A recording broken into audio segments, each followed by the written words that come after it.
తక్కువ సమయంలో ఎక్కువ ఇన్ఫర్మేషన్ తెలుసుకోవడమే స్మార్ట్ పీపుల్ చేసే పని. న్యూస్ పేపర్ లాంటి క్లారిటీ, న్యూస్ ఛానల్స్ కంటే క్వాలిటీ. ఏంటి ఇంకేంటి? 4 Sides TV app download it. Good evening. Welcome to Political Thought. You are watching 4 Sides TV with me, Avinash Janagama. ఆంధ్రప్రదేశ్లో ఏపీ ఫైబర్ నెట్కి సంబంధించినటువంటి అంశం ఇప్పుడు చాలా పెద్ద రచ్చ చూపిస్తుంది.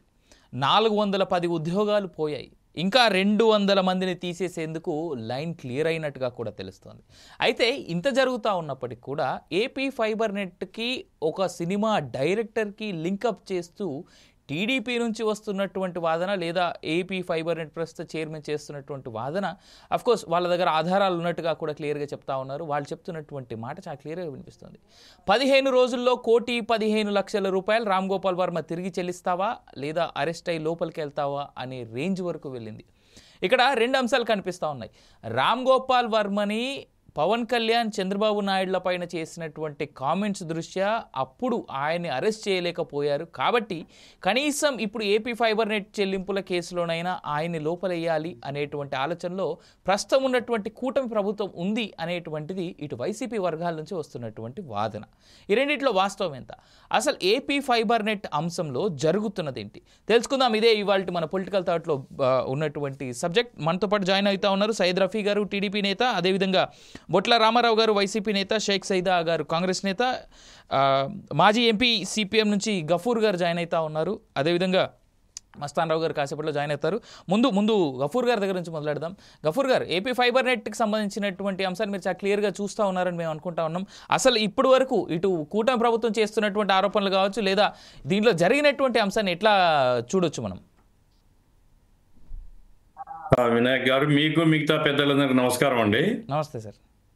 ఏపీ ఫైబర్ నెట్వర్క్ సంబంధించి అసలు ఉద్దేశము తెలుగుదేశం ప్రభుత్వం ఎప్పుడు 14-19 మధ్యలో స్టార్ట్ చేసింది. ఇది ఉద్దేశం ఏంటంటే గ్రామీణ ప్రాంతాల్లో వారికి నెట్ సౌకర్యంతో సహా వినోదము, విజ్ఞానము కలిగించాలా అనేటువంటి ఉద్దేశంతో ఏదో ప్రయత్నం చేశారు. ఉద్దేశం మంచిదే. అయితే దాన్ని వైసీపీ హయాంలో అది మరి ఇప్పుడు వీళ్ళు చెప్పేది, ఎందుకంటే నేనేమి ఆ ఫైబర్ వివరాలు లోతుకు నేను ఎప్పుడు చూడలేదు. ఇప్పుడు తెలుగుదేశం ప్రభుత్వం చెప్తున్నది ఏంటంటే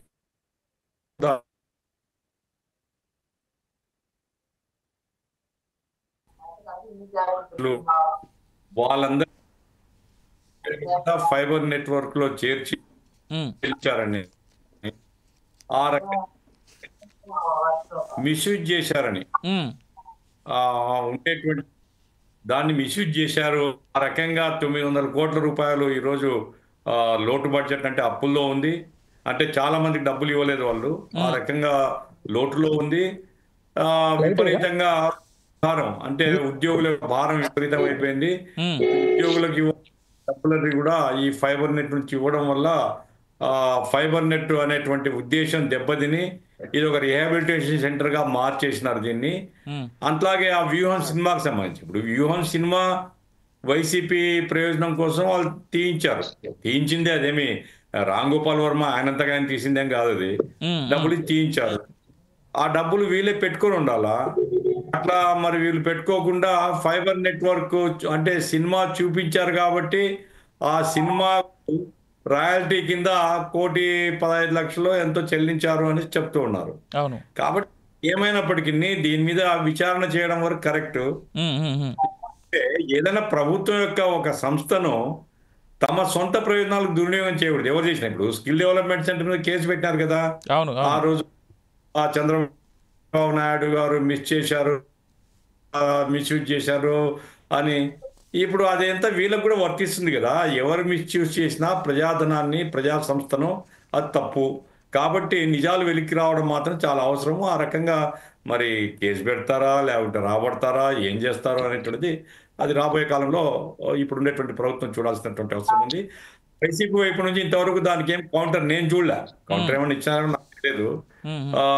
మరి వైసీపీ వైపు నుంచి వాళ్ళ వాదన ఏమిటో తెలియదు కానీ, బట్ ఏపీ ఫైబర్ నెట్ మాత్రం దివాలా తీసిన ఇప్పుడు నాకు తెలిసి ఏపీ ఫైబర్ నెట్వర్క్ చాలా చోట్ల మూతపడింది, లేదా సరిగా లేదు.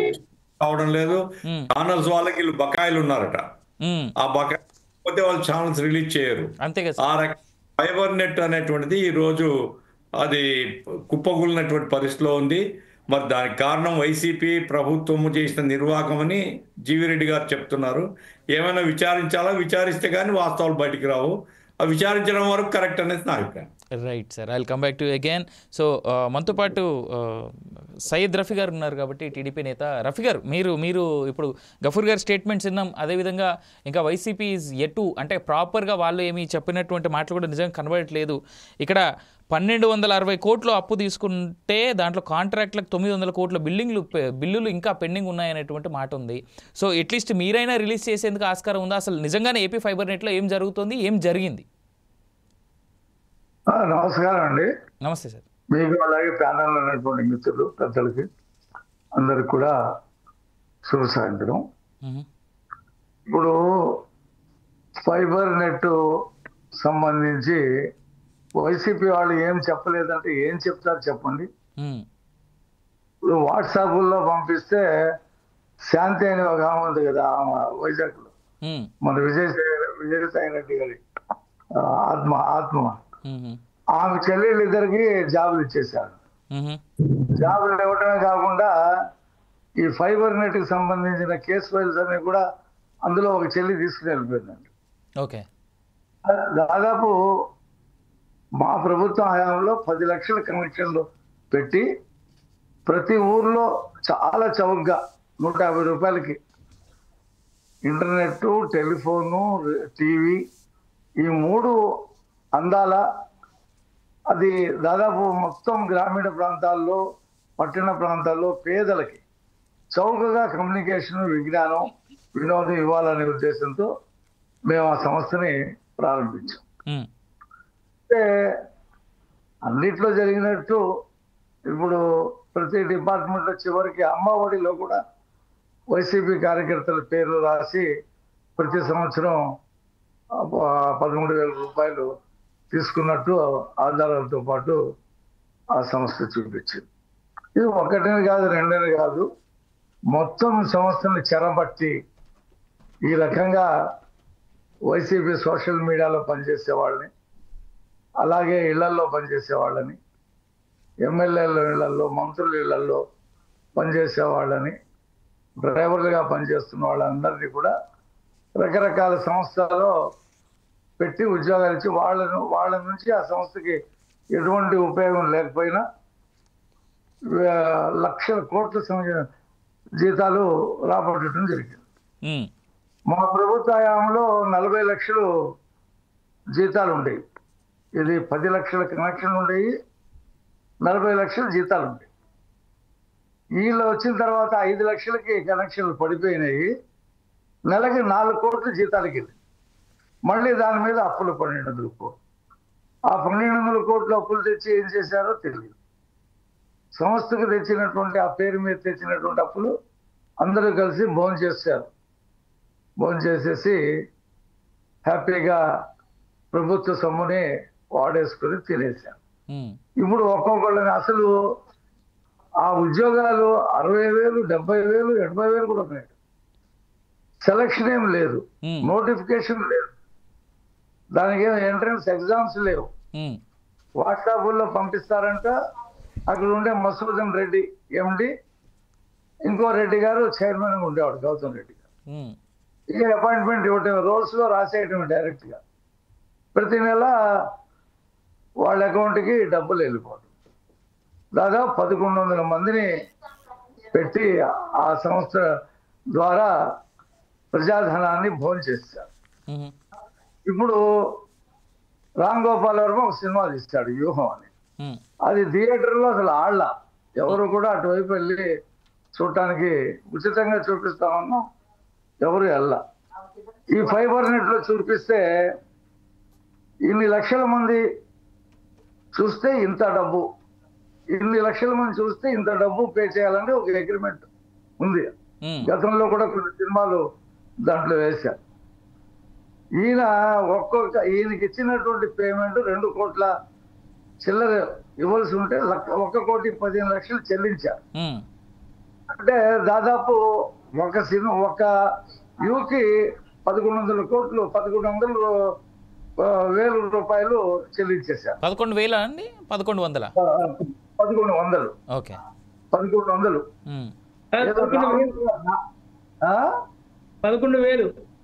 11,000 అదే 11,000 చెల్లించారు. 1000 చెల్లిస్తేనే కోట్లు అవుతాయి. అవును. వందల్లో ఉన్నారు వాళ్ళు, ఏది చూసిన వాళ్ళు. అది ఉచితంగా ఏమైనా చూసారా అంటే ఆ ఉచితంగా కూడా ఎవరు ఆ వ్యూహం సినిమా చూడటానికి ఎవరు ఇష్టపడలా. కాబట్టి ఇది ఒక పెద్ద కుంభకోణం. ఇది ఒకటే కాదు, అనేక డిపార్ట్మెంట్లు ఇప్పుడు మనం చూస్తా ఉన్నాం. ఈ INPRలో దాదాపు 47% యాడ్స్ అన్ని సాక్షి టీవీకి.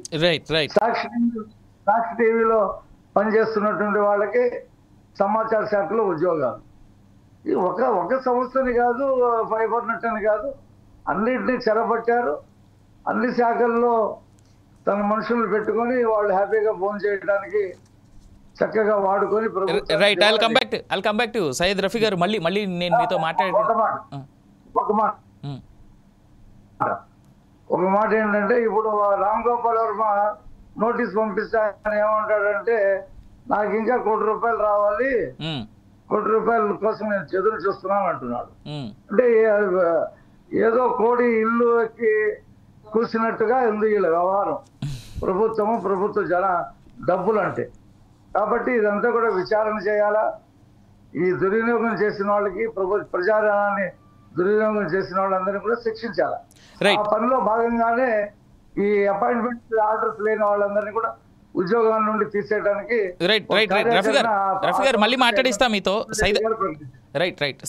సైదా గారు మీరు ఎలా చూస్తున్నారు ఏపీ ఫైబర్ నెట్ అంశం పూర్తిగా ఇప్పటివరకు జరిగినటువంటి దాన్ని? తర్వాత మీరు విన్నారు, ఆల్రెడీ రఫీ గారు మాట్లాడినట్టు మాట కూడా మీరు విన్నారు కాబట్టి ఎట్లా చూస్తున్నారు మీరు? అవినాష్ గారు, మీకు ప్యానల్ పెద్దలు, మాజీ శాసనసభ్యులు, సిపిఎం జాతీయ నాయకులు గఫూర్ గారు, అలాగే తెలుగుదేశం పార్టీ అధికార ప్రతినిధి అన్నా రఫీ గారు, అలాగే సీనియర్ పొలిటికల్ అనలిస్ట్ మస్తాన్ రావు గారు, మిత్రుడు వైసీపీ నాయకులు బొట్ల రామారావు గారు, ఫోర్ సైడ్స్ టీవీ వీక్షకులందరూ కూడా నమస్కారం. క్రిస్మస్ సందర్భంగా శుభాకాంక్ష తెలియజేస్తాను. ఈరోజు అవినాష్ గారు, ముఖ్యంగా ఇది రాష్ట్రంలో హాట్ టాపిక్ ఈరోజు. అవును. ఈ యొక్క ఫైబర్ నెట్ సంబంధించి నూతనంగా ఈ కార్పొరేషన్ చైర్మన్ గా ఎన్నికైనటువంటి మిత్రుడు జీవి రెడ్డి గారు చాలా, ఎందుకంటే అతను స్వతహాగా ఆడిటర్, న్యాయవాది. ఆయన ఈ చైర్మన్ గా బాధ్యతలు చేపట్టిన అనతి కాలంలోనే దీని మీద క్షుణ్ణంగా పరిశీలించి పరిశోధన చేసి ఈ రిక్రూట్మెంట్ లో ఎక్కడ అవినీతి జరిగింది, ఏ విధంగా మరి దాదాపు 1,200 మందిని రిక్రూట్ చేసుకున్నారు, దేని బేస్ చేసుకొని వాళ్ళ క్వాలిఫికేషన్స్ ఏంటి, వాళ్ళ నోటిఫికేషన్ ఏమైనా ఇచ్చారా, లేకపోతే ఎవరు సిఫారసులతోటి వీళ్ళందరినీ రిక్రూట్ చేసుకున్నారు అనే దాని మీద ఆయన ఒక పరిశీలన చేయడంతో పాటు విజిలెన్స్ కూడా దీన్ని అప్పచెప్పి ఇప్పటికీ దాని మీద ఇంకా కొంత విచారణ జరుగుతా ఉంది.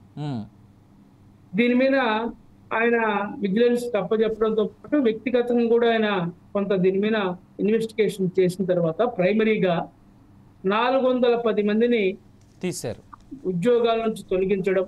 అవును. అలాగే మరో 200 మందిని కూడా వాళ్ళు కూడా పరిశీలనలో పెట్టడం. అలాగే కాంట్రాక్ట్ సంబంధించి కూడా, ఎందుకంటే దాదాపు 900 కోట్ల రూపాయలు బిల్లులు పెండింగ్ లో పెట్టేటువంటి పరిస్థితి. ఎందుకంటే మనం చూసినట్లయితే కార్పొరేషన్ ద్వారా వివిధ బ్యాంకుల నుంచి, వివిధ సంస్థల నుంచి 1260 కోట్ల రూపాయలు అప్పులు తీసుకొచ్చి ఈ 1260 కోట్ల రూపాయల నిధులు ఏమయ్యాయి, అసలు వీళ్ళు ఏమైనా కనెక్షన్లు పెంచారా? రఫీ గారు చెప్పినట్టుగా టీడీపీ ప్రభుత్వం ఉన్నటువంటి 10 లక్షల కనెక్షన్లు కాస్త 5 లక్షల కనెక్షన్లు పడిపోయాయి. జీతాలేమో మనం చూసినట్లయితే 40 లక్షల నుంచి 4 కోట్ల రూపాయలు నెలసరి జీతాలు పెరిగిపోయాయి. మరి కాంట్రాక్టర్లకు ఏమో 200 కోట్ల రూపాయలు బాకాయిలు పడ్డారు. ఈ అప్పు తీసుకొచ్చినటువంటి 1260 కోట్ల రూపాయల నిధులు ఏమయ్యాయి? వీటన్నిటి కూడా మీద కూడా చాలా స్పష్టంగా, ఎందుకంటే ముందుగా మన జీవి రెడ్డి గారిని అభినందించాలి. యువకుడు, ఉత్సాహవంతుడు. ఇలాంటి పెద్ద స్కామ్ ని ధైర్యంగా బయటికి తీసి, ఎందుకంటే ఒక స్వతంత్ర ప్రతిపత్తి కలిగినటువంటి ఈ సంస్థకు సంబంధించి ప్రజలకి విషయాలన్నీ కూడా బయటికి తెలిసే విధంగా ఆయన ప్రెస్ మీట్ పెట్టి స్వయంగా చెప్పడం అంటే నిజంగా ఎందరో మనం గర్వించదగ్గ విషయం. మరొక అంశం ఏంటంటే రామ్ గోపాల్ వర్మ గారు, ఆయన చూస్తా ఉన్నాం దయ్యాల సినిమాలు తీసి ఏ విధంగా ఆయన పాపులర్ అయ్యాడో. ఆయన వ్యూహం సినిమా పేరుతోటి ఆయన నిర్మాతగా ఉండి వ్యూహం సినిమా తీసి సినిమా హాల్లో సినిమా ఆడకపోతే ఫైబర్ నెట్ ద్వారా ఈ యొక్క సినిమాని రిలీజ్ చేసి ఒక్కొక్క యూస్ కి 100 రూపాయలు వాళ్ళ ఒప్పందం ఆ రోజు ఫైబర్ నెట్ కి. తర్వాత ఆ సినిమా నిర్మాత జరిగినటువంటి ఒప్పందం యూస్ 100 రూపాయలు అయితే 11,000 రూపాయలు వసూలు చేసినటువంటి పరిస్థితి. దాదాపు 2,14,00,000 రూపాయలు మరి ఈ యొక్క దీని ద్వారా రాబడి తీసుకోవడానికి ప్రయత్నం చేసిన పరిస్థితి. దానికి సంబంధించి కూడా మరి ఫైబర్ నెట్ చైర్మన్ అయినటువంటి జీవి రెడ్డి మరి ఆయన కూడా లీగల్ నోటీస్ పంపించడం, ఒక వారం రోజుల లోపల ఈ యొక్క వెంటనే రికవరీ చేసి రికవరీ వెనక్కి తిరిగిపోతే లీగల్ గా చర్యలు తీసుకోవాల్సి వస్తుందని చెప్పి నోటీస్ విషయం కూడా మనం చూసాం. నేనేం చెప్తానంటే అవినాష్ గారు, ఈ సంస్థలో ఇంత అవినీతి జరిగితే మరి ఎన్ని కార్పొరేషన్లు ఉన్నాయి ఈ రాష్ట్రంలో? దాదాపు 56 కార్పొరేషన్లు ఏమో నాకు తెలిసి మరి గత ప్రభుత్వంలో మరి చైర్మన్లుగా నియమించినటువంటి పరిస్థితి. ఏ కార్పొరేషన్లో ఎంత అవినీతి జరిగిందో వీటన్నిటి మీద కూడా ఒక సిట్ ఏర్పాటు చేయాలని చెప్పి రాష్ట్ర ప్రభుత్వాన్ని కాంగ్రెస్ పార్టీ తరఫున మేము డిమాండ్ చేస్తా ఉన్నాం. ఎందుకంటే ఈ ఏ కార్పొరేషన్, ఎస్సీ కార్పొరేషన్ ఎంత జరిగింది, బీసీ కార్పొరేషన్ ఎంత అవినీతి జరిగింది, మైనారిటీ కార్పొరేషన్ ఎంత అవినీతి జరిగింది, అలాగే మనం స్కిల్ డెవలప్మెంట్ కార్పొరేషన్ లో ఎంత అవినీతి జరిగింది, ఇంకా అనేకమైనటువంటి కార్పొరేషన్లు ఉన్నాయి. ఏపీ సీట్ కార్పొరేషన్ ఎంత జరిగింది, వేర్ హౌసింగ్ కార్పొరేషన్ ఎంత అవినీతి జరిగింది, ఇంకా ఆర్టీసీలో ఎంత అవినీతి జరిగింది, ఇవన్నిటి మీద కూడా కూలంకషంగా ఈ కార్పొరేషన్ అన్నిటి మీద ప్రభుత్వం ఒక సిట్ ఏర్పాటు చేసి విచారణ జరిపించాలా. ఎంత దుర్మార్గం అంటే ఈ fibre net corporation MD Madhusudan Reddy ఎవరో ఎమ్మెల్యేలు ఎంపీలు లెటర్లు ఇస్తే అది కూడా వాట్సాప్ లో లెటర్ పంపిస్తే అపాయింట్మెంట్ ఇచ్చేయటం. మరి లీగల్ గా కూడా ఇది ఎలా ఉందంటే ఏదో ఒక ఉత్తరం ఇచ్చేస్తే ఆ రోజుల్లో మనం చూసాం. మన సిపిఎం రఫీ గారు ఇలా టైంలో ఆ రోజు పెద్దోళ్ళందరూ కూడా శాసనసభ్యులుగా ఉంటే ఏదైనా ఒక రికమెండేషన్ చేస్తే ఒక లెటర్ ఇస్తే గౌరవంగా దానికి సంబంధించి అతనికి అర్హతలు ఉన్నాయా లేవా చూసి ఉద్యోగాలు ఇచ్చేవాడు. ఇప్పుడు ఏంటంటే ఇంట్లో పనిచేసే పనోడికి, డ్రైవర్ కి, లేకపోతే వాళ్ళ తోటమాలికి, వీళ్ళందరికి కూడా ఉద్యోగాలు 40,000, 50,000, 60,000, 70,000, లక్ష ఈ విధంగా జీతాలు ఇచ్చేసి రాష్ట్ర ప్రభుత్వాన్ని దొరికిపెట్టి దాదాపు 10 లక్షల కోట్ల రూపాయల అప్పులమయం చేసి రాష్ట్రాన్ని ఇంత దుర్మార్గంగా పరిపాలన చేసినటువంటి మధుసూదన్ రెడ్డే కాదు, ప్రభుత్వ ప్రధాన కార్యదర్శి మీద, ముఖ్యమంత్రి మీద కూడా ఈ విషయంలో ఎఫ్ఐఆర్ నమోదు చేయాలని చెప్పి కాంగ్రెస్ పార్టీ తరఫున మేము డిమాండ్ చేస్తా ఉన్నాం. వెంటనే ఎవరైతే ఈ అవినీతికి పాల్పడ్డారో ప్రభుత్వ చీఫ్ సెక్రటరీ మేము చూద్దాం, ఎందుకంటే ఆయన కూడా దీన్ని ఇన్వాల్వ్ చేయాల్సిన అవసరం ఉంది. మధుసూదన్ రెడ్డి బరి తెగించి ఈ విధంగా చేశారంటే దాని అర్థం ఏంది? కనీసం అపాయింట్మెంట్ లెటర్ కూడా లేకుండా చెక్కుల మీద సంతకాలు పెట్టి జీతాలు ఇచ్చేసుకుంటా పోతే ఎవడొక్క సొత్తు ఇది? రైట్ సైదా గారు, I'll come back to you again. మనం రామారావు గారు ఒక్క మాట, ఎందుకంటే రాష్ట్ర ఖజానాకి 10 లక్షల కోట్ల రూపాయలు మీరు అప్పులు చేసి ఈ రాష్ట్రాన్ని దోచిపెట్టి మీరు ఈ రోజు ప్రజల మీద పన్నులు భారం మోపుతా ఉన్నారు. ఈ రోజు విద్యుత్ ఛార్జీలు చూస్తా ఉన్నాం. అదానికి మీరు కట్టబెట్టారు. ఈ రోజు 1750 కోట్లు లంచాలు తీసుకొని. Right, I'll come back to you. Saida గారు మనం ప్రస్తుతానికి అయితే ఏపీ ఫైబర్ నెట్వర్క్ లిమిటైజ్ అవుదాం, ఎందుకంటే చాలా అంశాలు ఉన్నాయి. సో ఫస్ట్ నా ఉద్దేశం ఏంటంటే అవినాష్ గారు ఒక మాట, నా ఉద్దేశం ఏంటంటే ఈ విధంగా మీరు అవినీతికి పాల్పడి ఈ రాష్ట్రాన్ని దోచిపెట్టి పేద ప్రజల మీద, సామాన్య ప్రజల మీద, మధ్య ప్రజల మీద పన్నులు వేసుకుంటా పోతే ఎవడు పోయాలి ఈ భారం? ఎవడొప్ప సొత్తు ఇది?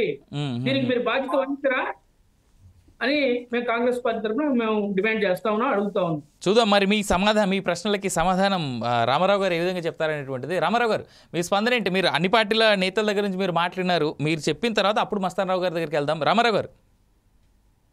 ముందుగా సిపిఎం నాయకులు, సీనియర్ నాయకులు గఫూర్ గారికి, అట్లాగే అనలిస్ట్ అయినటువంటి మస్తాన్ రావు గారికి, అట్లాగే తెలుగుదేశం పార్టీ నాయకులు రఫీ గారికి, కాంగ్రెస్ పార్టీ నాయకులు సైదా గారికి, అవినాష్ అనేటువంటి మీకు, ఫోర్ సైడ్స్ వీక్షకులకు అందరికీ కూడా ముందుగా క్రిస్మస్ శుభాకాంక్షలు తెలియజేస్తూ, ఏపీ ఫైబర్ నెట్ అనేది రాష్ట్ర ప్రభుత్వం ప్రత్యేకంగా బిఎస్ఎన్ఎల్ ఉన్నప్పటికీ కూడా ఈ రాష్ట్రంలో ఏదైతే ప్రభుత్వ కార్యాలయాలకి, స్కూల్స్ తో సహా సామాన్య ప్రజానీకానికి కూడా టీవీ ఛానల్స్ కి సంబంధించి కానీ, ఇంటర్నెట్ కి సంబంధించి కానీ, అట్లాగే ల్యాండ్ లైన్ కూడా ఏర్పాటు చేసేటటువంటి ఒక ప్రణాళికతోటి 2015 సంవత్సరంలో ముందుకు వచ్చిన మాట వాస్తవం. మరి దాన్ని కోట్లాది రూపాయలు ఆ రోజు కేబుల్ వర్క్ పనులు ఎవరికి కట్టిపెట్టారు అనేది కూడా ఈ రోజు కూడా అది ఒక వివాదాస్పదమైనటువంటి అంశంగా ఉంది. అట్లాగే ఈ కార్యకలాపాలన్నీ కూడా గతంలో తెలుగుదేశం పార్టీ హయాంలో టెరాసాఫ్ట్ అని తుమ్మల గోపీచంద్ అనేటటువంటి వ్యక్తి ఏదైతే ముఖ్యమంత్రిగా ఉన్నటువంటి చంద్రబాబు నాయుడు యొక్క సామాజిక వర్గం, వారి యొక్క బంధువర్గానికి సంబంధించినటువంటి వ్యక్తికి అప్పగించినటువంటి పరిస్థితి ఆ రోజు చాలా ఆరోపణలు కూడా జరిగినటువంటి మాట వాస్తవం. మరి 2017 నుంచి కార్యకలాపాలు కొనసాగిస్తున్నటువంటి ఈ ఏపీ స్టేట్ ఫైబర్ లిమిటెడ్ అనేటటువంటి సంస్థ ఏ కార్యక్రమాలు తీసుకుందనేది ముందుగా మనం గమనించాలి. ఇప్పుడు సైదా గారు మాట్లాడినా, రఫీ గారు మాట్లాడినా వైసీపీ మీద అభాండాలు వేసేటటువంటి కార్యక్రమం తప్పితే దాని లోతుపాతులు మనం వివరించాలి. ఎందుకంటే ఏ సంస్థ అయినా మొట్టమొదట స్థాపించినప్పుడు చిన్నదిగా ఉండి కొద్దిమంది ఉద్యోగులతో స్టార్ట్ అయ్యేది, దాని విస్తృతి పెంచుకునేటటువంటి విధానం ఏ సంస్థకైనా ఉంటుంది. మరి దీంట్లో టెక్నికల్ స్టాఫ్ ఉంటుంది, నాన్ టెక్నికల్ స్టాఫ్ ఉంటుంది. నాన్ టెక్నికల్ స్టాఫ్ ఈ కేబుల్ రంగంలో ఎంత డిమాండ్ ఉండేది ముందు అవగాహన చేసుకోవాలి మనం అందరం కూడా. నాన్ టెక్నికల్ స్టాఫ్ గా ఉన్నటువంటి వాళ్ళకు మెసేజ్ ద్వారా కాకుండా డైలీ వేజ్ గా తీసుకునేటటువంటి విధానంలో కూడా తీసుకునేటటువంటి పరిస్థితి ఉంటుంది. ఏ విధంగా నియామకాలు చేశారనేది ప్రక్రియ అంతా కూడా విజిలెన్స్ ఎంక్వైరీ తేల్చిన తర్వాత మనం మాట్లాడుకోవాలి. ఇప్పుడు ఇక్కడ ఒకటే జరుగుతుంది, 410 మందిని ఫైబర్ నెట్ లో తొలగించాలని ప్రతిపాదన. జీవీ రెడ్డి గారు ఈ నేపథ్యం మొట్టమొదటి కాంగ్రెస్ పార్టీలో అధికార ప్రతినిధిగా ఉండి ఏదైతే 2021 నవంబర్లో ఆయన తెలుగుదేశం పార్టీలో చేరి వారం రోజులకే జాతీయ అధికార ప్రతినిధిగా పదవి పొందినటువంటి అంశం ఉంది. ఈయన రేవంత్ రెడ్డికి అత్యంత సన్నిహితుడు కూడాను. ఇక్కడ రేవంత్ రెడ్డి కానీ చంద్రబాబు నాయుడు సాన్నిహిత్యం రాజకీయ వర్గాల్లో ఇప్పటికి కూడా మెరుగుతానే ఉంది. అల్లు అర్జున్ విషయంలో కానీ, ఈ రామ్ గోపాల్ వర్మ గారి విషయంలో కానీ, ఈ సినిమా ఫీల్డ్ లో ఎవరైతే పోసాని కృష్ణమురళి కానీ ఇట్లాంటి వాళ్ళు కూడా తమను విమర్శించేటటువంటి వ్యక్తులందరూ కూడా కూటమి ప్రభుత్వం ఒకవైపు కక్షగట్టి చేస్తుంది. తన స్నేహితుడైనటువంటి కాంగ్రెస్ ప్రభుత్వం పక్క రాష్ట్రంలో ఉన్నటువంటి రేవంత్ రెడ్డి గారి ప్రభుత్వాన్ని కూడా ఉపయోగించుకుంటున్నటువంటి మాట వాస్తవం. ఎందుకంటే రామారావు గారు మీరు ఫ్రీజ్ అయ్యారు. రామారావు గారి ఇంటర్నెట్ ఇష్యూ ఉన్నట్టుంది. రైట్, మస్తాన్ రావు గారి దగ్గరికి వెళ్దాం. మస్తాన్ గారు. సార్ గుడ్ ఈవినింగ్ మస్తాన్ గారు. మస్తాన్ గారు గుడ్ ఈవినింగ్ సార్, చెప్పండి. Good evening. మీరు ఈ ఏపీ ఫైబర్ నెట్ కి సంబంధించి నాకు తెలిసి మొత్తం ఇష్యూ అంతా ఫాలో అవుతున్నారని నేను అనుకుంటున్నాను. సో మీ కమెంట్స్ ఏంటి? ఆల్రెడీ రామారావు గారు చాలా వరకు డిఫెన్స్ చేసుకునేటువంటి ప్రయత్నం చేస్తా ఉన్నప్పటికీ కూడా డిఫెన్స్ లెస్ గానే కనిపిస్తా ఉంది నాకు. నేను ఆయన ఇందాక మాట్లాడుతుంటే ఆపలేకపోయాను కానీ ఏపీ అనేది 2015లో సార్ వినపడుతుందా? వినిపిస్తుంది మాట్లాడండి సార్. వినపడుతుందా? వినిపిస్తుంది సార్, మాట్లాడండి సార్. ఓకే, 2015లో చంద్రబాబు నాయుడు గారి ప్రభుత్వం ఏర్పడినప్పుడు ఆయన తీసుకొచ్చారు వినోదంతో పాటు మన డిజిటలైజేషన్ ప్రపంచవ్యాప్తంగా ఏదైతే జరుగుతుందో దాన్ని అతి తక్కువ ధరకి, అంటే 149 రూపాయలకే అటు ఇంటర్నెట్ ఇటు కేబుల్ రెండు కలిపి సామాన్య ప్రజలకు చేరువ చేసే లక్ష్యంతో ఒక ఏపీఎస్ఎఫ్ఎల్ కంపెనీని ఎస్టాబ్లిష్ చేయడం, ఆ కంపెనీ ప్రతి గ్రామ పంచాయతీ లెవెల్లో ఉన్న అన్ని హౌసెస్ కి కేబుల్ కనెక్షన్లు ఇవ్వాలనే లక్ష్యంతో దీన్ని ఏర్పాటు చేయడం జరిగింది. ప్యారలల్ గా పంచాయతీరాజ్ కార్యాలయాలు కానీ, మండల కార్యాలయాలు కానీ వాటికి సంబంధించి త్రూ ప్రాపర్ ఛానల్ అంటే కనెక్టివిటీ మొత్తం డిజిటలైజేషన్ చేయాలనే లక్ష్యంతో దీన్ని ఏర్పాటు చేశారు. అయితే ఇది ఇంత మంచి లక్ష్యంతో ఏర్పాటు చేసినప్పటికీ కూడా అప్పట్లో 2017 ఆ ప్రాంతాల్లో దీని మీద కొన్ని ఆరోపణలు వచ్చాయి. ఆ ఆరోపణలు ఏంటంటే చంద్రబాబు నాయుడు గారికి సన్నిహితులకు సంబంధించి కొంతమందికి ఈ కాంట్రాక్ట్లు కట్టబెట్టారని వేమూరు హరికృష్ణ, అదేవిధంగా ఇందాక రామారావు గారు చెప్పిన ఇవన్నీ కూడా జరిగిన పరిస్థితులు ఉన్నాయి. ఎందుకంటే అప్పుడున్న పరిస్థితుల్లో బయట 1500 రూపాయలకే సెట్ టాప్ బాక్స్ దొరుకుతున్న నేపథ్యంలో 4000 సెట్ టాప్ బాక్సులు కొన్నారు అనేది ఒక ప్రధానమైన ఆరోపణల మీద వైసీపీ ప్రభుత్వం వచ్చిన తర్వాత దాని మీద వాళ్ళు దానికి సంబంధించి విచారణ నియమించడం జరిగింది. దానికి సంబంధించి విజిలెన్స్ కూడా దర్యాప్తు చేపట్టిన పరిస్థితి ఉంది. అయితే ఎందుకో ఏంటో తెలియదు కానీ 2018లో అధికారంలోకి వచ్చి ఆరోపణలు చేసిన తర్వాత కేసులు ఫ్రేమ్ అయితే చేశారు కానీ ఎఫ్ఐఆర్ అవన్నీ చేశారు కానీ వేస్ట్.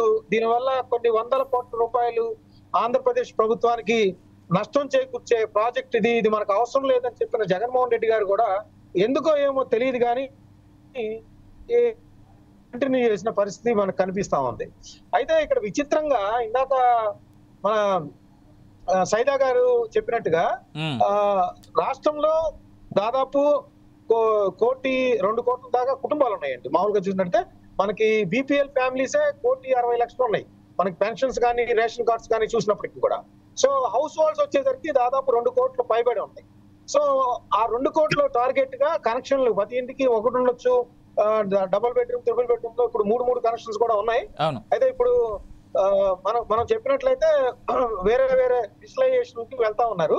అయితే కేవలం మొత్తం మీద 2014-15 ఎస్టాబ్లిష్ చేశారు కంపెనీని ఏపీఎస్ఎఫ్ఎల్. 19 కల్లా 10 లక్షల కనెక్షన్లు రీచ్ అయ్యారు వాళ్ళు.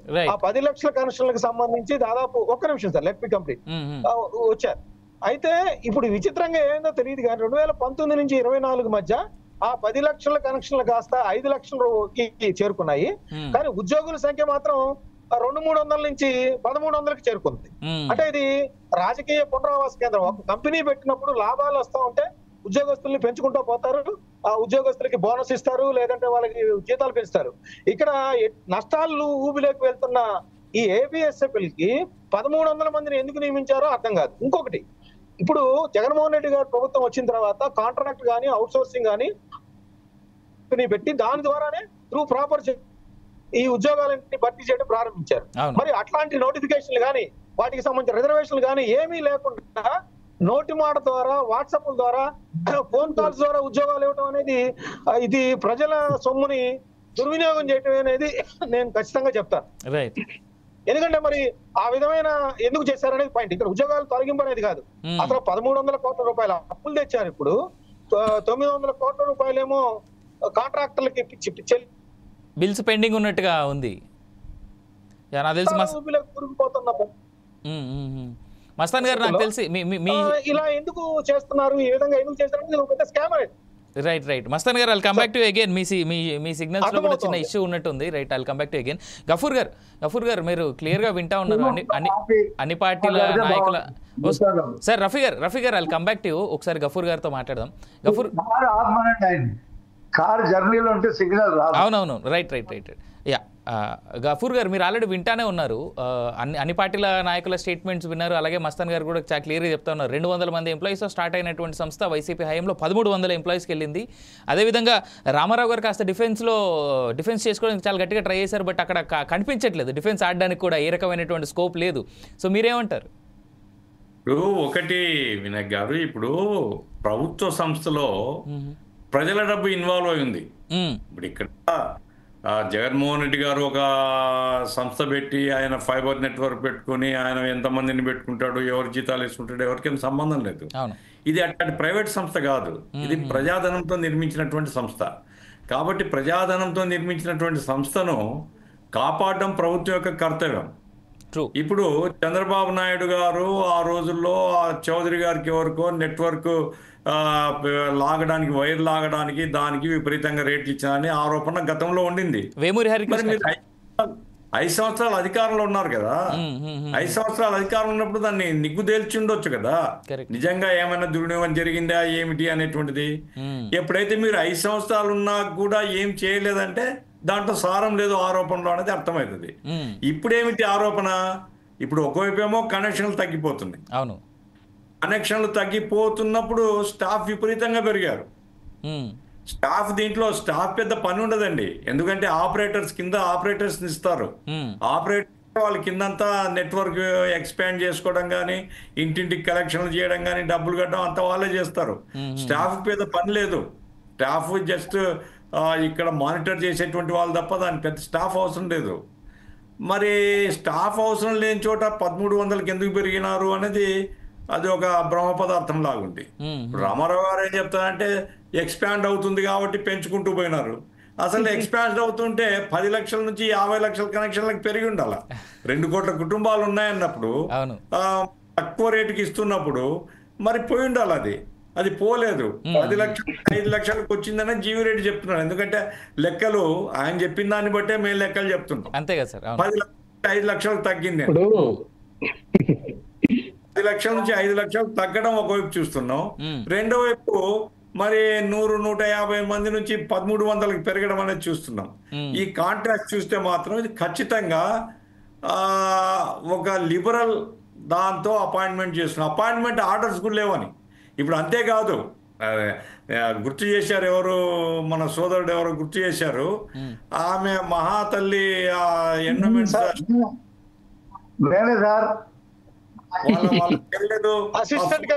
వచ్చింది. సైదా గారు చెప్పారు ఆ మాట. రఫీ గారు చెప్పారు. పేరు సడన్ గుర్తు రాకపోతే ఏం చేయాలి? రఫీ గారు చెప్పారు. పాయింట్ ఏమిటంటే నేను శాంతి గారు ఆ చరిత్ర దాంట్లో పోవడం లేదండి. పాత్ర ఏమిటి, సాయిరెడ్డికి ఆమెకుండే సాన్నిహిత్యం ఏమిటి నేను పోవడం లేదు. మనకు వద్దు సార్, అవన్నీ వద్దు మనకి. ఆమె చెల్లెల్ని కూడా సార్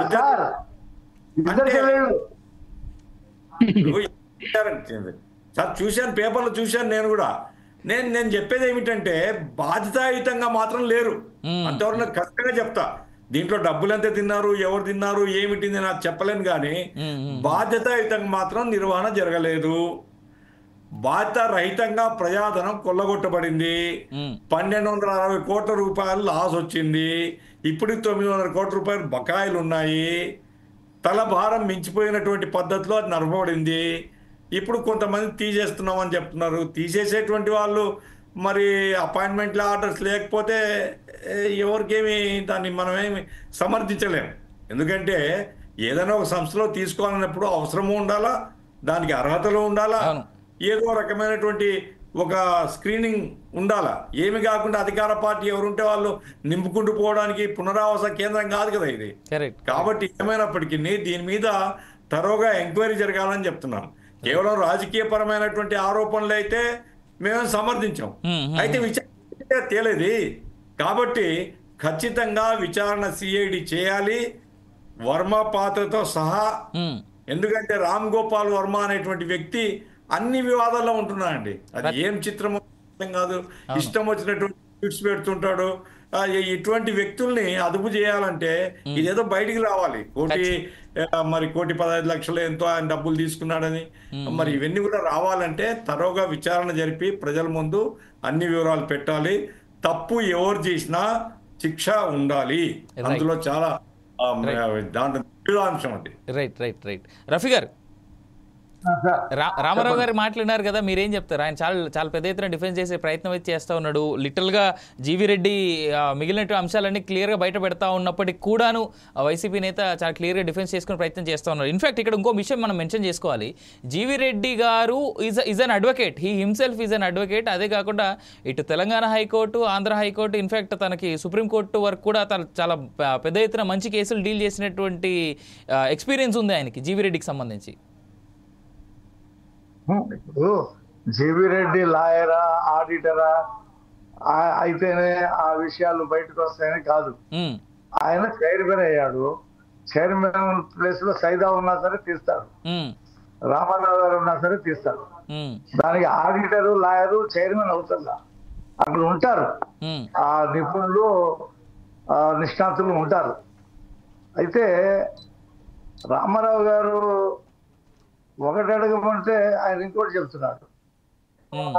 కేబుల్స్ వేసే దాంట్లో కుంభకోణం జరిగిందని 5 సంవత్సరాలు చెప్పారు మీరు. ఎక్కడ తెలుసలేకపోయారుగా. వాళ్ళని అరెస్ట్ కూడా చేశారు మీరు. వాళ్ళిద్దరిని అరెస్ట్ చేసి నానా బాధలు కూడా పెట్టారు అర్ధరాత్రి ఇళ్ళకి. మరి ఎక్కడ కూడా ఏమీ ₹1 వాళ్ళు అదనంగా తీసుకున్నట్టు కానీ కాంట్రాక్ట్ పొందినట్టు కానీ ఎక్కడ చూపించలేకపోయింది వైసీపీ ప్రభుత్వం. దానికి కూడా ఏదో చంద్రబాబు నాయుడు గారికి ఏదో ముట్టిందని చెప్పి ఆయన అరెస్ట్ చేసినప్పుడు అదో కేసు తీసుకొచ్చారు. ఇవాళ ఆ కేసు ఫైలే లేదంట అసలు ఆఫీస్లో. ఆ శాంతి చెల్లెలు తీసుకుని వెళ్ళిపోయిందంట. సాయిరెడ్డి గారు తెమ్మంటున్నాడని చెప్పి తీసుకొని మొత్తం ఫైల్ వెళ్ళిపోయింది. లేదు ఫైల్ లేదు. అట్లా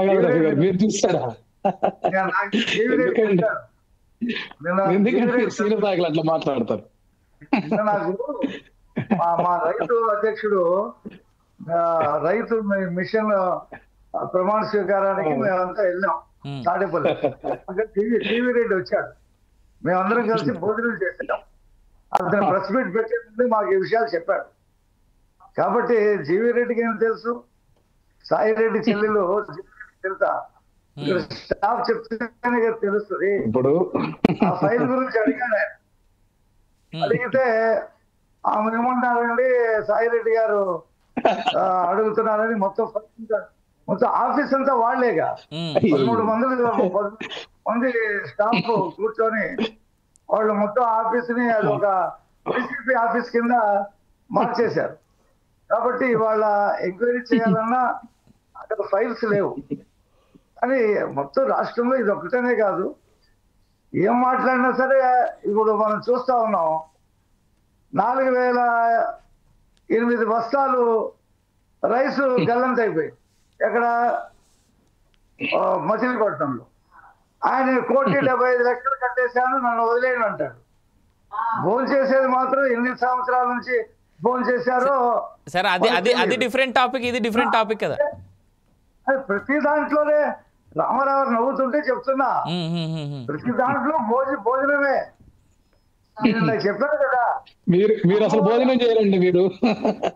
మీరు ఓన్లీ మంచినీళ్ళు తాగి బతుకుతారు. సార్ మీరిద్దరు కామెంట్స్ వింటుంటే నాకు తెలిసి వెనకాల గఫూర్ గారు చాలా నవ్వుకుంటున్నారు. నాకు గఫూర్ గారు చూసినటువంటి రాజకీయాలు, ఇప్పుడున్నటువంటి రాజకీయాలు, అప్పుడున్నటువంటి గవర్నమెంట్లు, ఇప్పుడున్నటువంటి గవర్నమెంట్లు తలుసుకొని నాకు తెలిసి గఫూర్ గారు లాంటి వాళ్ళు నిజంగా, నేను ఇంతకుముందు కూడా వేరే ఛానల్లో వేరే సంస్థలో నేను ఉన్నప్పుడు గఫూర్ గారిని ఇలా రఫీ గారు వస్తా ఒక్క నిమిషం మీకు అవకాశం ఇస్తాను. మిమ్మల్ని మాట్లాడిస్తా సార్, ఒక్క నిమిషం. నేను మీరే మాట్లాడదురు. నేను ఒక మాట గఫూర్ గారి గురించి ఒక మాట చెప్పి మళ్ళీ మీరే మాట్లాడదురు. నేను ఇంతకుముందు వేరే సంస్థలో ఉండి ఇలాగే డిబేట్ చేస్తున్నప్పుడు గఫూర్ గారిని అన్నా నేను ఒక మాట, ఇప్పుడున్నటువంటి రాజకీయాల్లో గఫూర్ గారు లాంటి వాళ్ళు కనబడడం చాలా అరుదు మనకి. ఆయన అప్పుడు నాకు తెలిసి ఆ రోజు కూడా గెస్ట్ సైదా గారు ఉన్నారు, మస్తాన్ రావు గారు ఉన్నారు, గఫూర్ గారు, ముగ్గురు గెస్టులు ఆ రోజు ఉన్నట్టు నాకు గుర్తు. ఆ డిబేట్లో కూడా నాకు తెలిసి జగన్మోహన్ రెడ్డి గారికి సంబంధించినటువంటి డిబేట్ అనుకుంటా అది. ఆనాడు కూడా అన్నా నేను, గఫూర్ గారు లాంటి వాళ్ళు ఇప్పుడైతే దొరకరు మనకి, ఇప్పుడున్నటువంటి పార్టీలో కూడా ఎక్కడ కనబడరు. ఆయన రాజకీయ సన్యాసం తీసుకున్నారేమో, లేదంటే ఆయన మళ్ళీ నిలబడ్డా కానీ ప్రత్యక్షంగా గెలవలేరు అనేటువంటి మాట నేను అన్నాను. కాదు గుమ్మడి నర్సయ్య గారి గురించి కూడా వచ్చినారు. ఎగ్జాక్ట్లీ. యా మస్తాన్ గారు అయితే మీరు ఉన్నారు. గఫూర్ గారు, గుమ్మడి నర్సయ్య గారు ఇద్దరు గురించి మనం మాట్లాడుకున్నాం. రైట్ రఫీ గారు మీరు కంటిన్యూ చేయండి. ఇప్పుడు రామారావు నవ్వితే నవ్వమనండి, నాకేమో ప్రాబ్లం లేదు. 5 సంవత్సరాలు మీరు ఉన్నారు, మా ప్రభుత్వంలో అవినీతి చేసి అరెస్ట్ చేశారు. అరెస్ట్ చేసినా ఏమి ₹1 మీరు చూపించలేకపోయారు. మేము వచ్చాము, ఇదిగో అపాయింట్మెంట్ లెటర్స్ లేవు, ఎవరు ఏ పని చేశారనేది ఎక్కడా లేదు. 10 లక్షల నుంచి 5 లక్షలకి కనెక్షన్లు పడిపోయినాయి. 40 లక్షల నుంచి 4 కోట్లకి జీతాలు పెరిగినాయి. 1200 కోట్లు అప్పు తెచ్చారు. 900 కోట్లు బకాయిలు పడ్డారు. దేనికి బకాయిలు పడ్డారు? అప్పు తెచ్చింది ఏం చేశారు? రఫీ గారు నాది స్ట్రైట్ క్వశ్చన్. ఇప్పుడు ఈ గత ప్రభుత్వ హయాంలో ఏదైతే తప్పులు అవకతవకలు జరిగాయో, ఎవరి వాళ్ళు అయితే జరిగాయో వాళ్ళని అరెస్ట్ చేసేటువంటి అరెస్ట్ల పర్వం ఏమైనా చూసేందుకు ఆస్కారం ఉందా మనకి రానున్న రోజుల్లో? ఏమంటే జగన్మోహన్ రెడ్డి గారు అర్ధరాత్రులు అచ్చెన్నాయుడు దగ్గర నుంచి అందరినీ దాదాపు ఒక 50 మందిని చంద్రబాబు నాయుడు గారికి కూడా కేసు పెట్టకుండా అరెస్ట్ చేసిన సందర్భాలు మనం చూసాం. కానీ మేము ఆ చట్ట వ్యతిరేకంగా మేము చేయము. మేము నోటీసులు ఇస్తున్నాం, వాళ్ళ మీద ఛార్జ్ ఫైల్ చేస్తున్నాం, వాళ్ళు కోర్టుకు కూడా వెళ్తున్నారు. కొంతమంది బెయిల్ తెచ్చుకుంటున్నారు. అల్టిమేట్లీగా వాళ్ళు చేసినటువంటి అవినీతిని మేము ప్రూవ్ చేస్తాం. కోర్టులు కూడా ఒప్పుకుంటాయి. మేము వాళ్ళలాగా ఎలిగేషన్ చేసేసి అరెస్ట్ చేసి ఊరంతా తిప్పి ఆ రకంగా మేము చేసిన పద్ధతి ప్రకారం వెళ్తున్నాం. ఇంకా 4 సంవత్సరాల 6 నెలలు ఉంది. ఎవరినైనా అరెస్ట్ అవ్వాల్సిందే. ఫోన్ చేసిన వాళ్ళు, దిగమింగిన వాళ్ళు, పందికొక్కుల్లా వేసిన వాళ్ళు, కొంతమంది పారిపోయారు.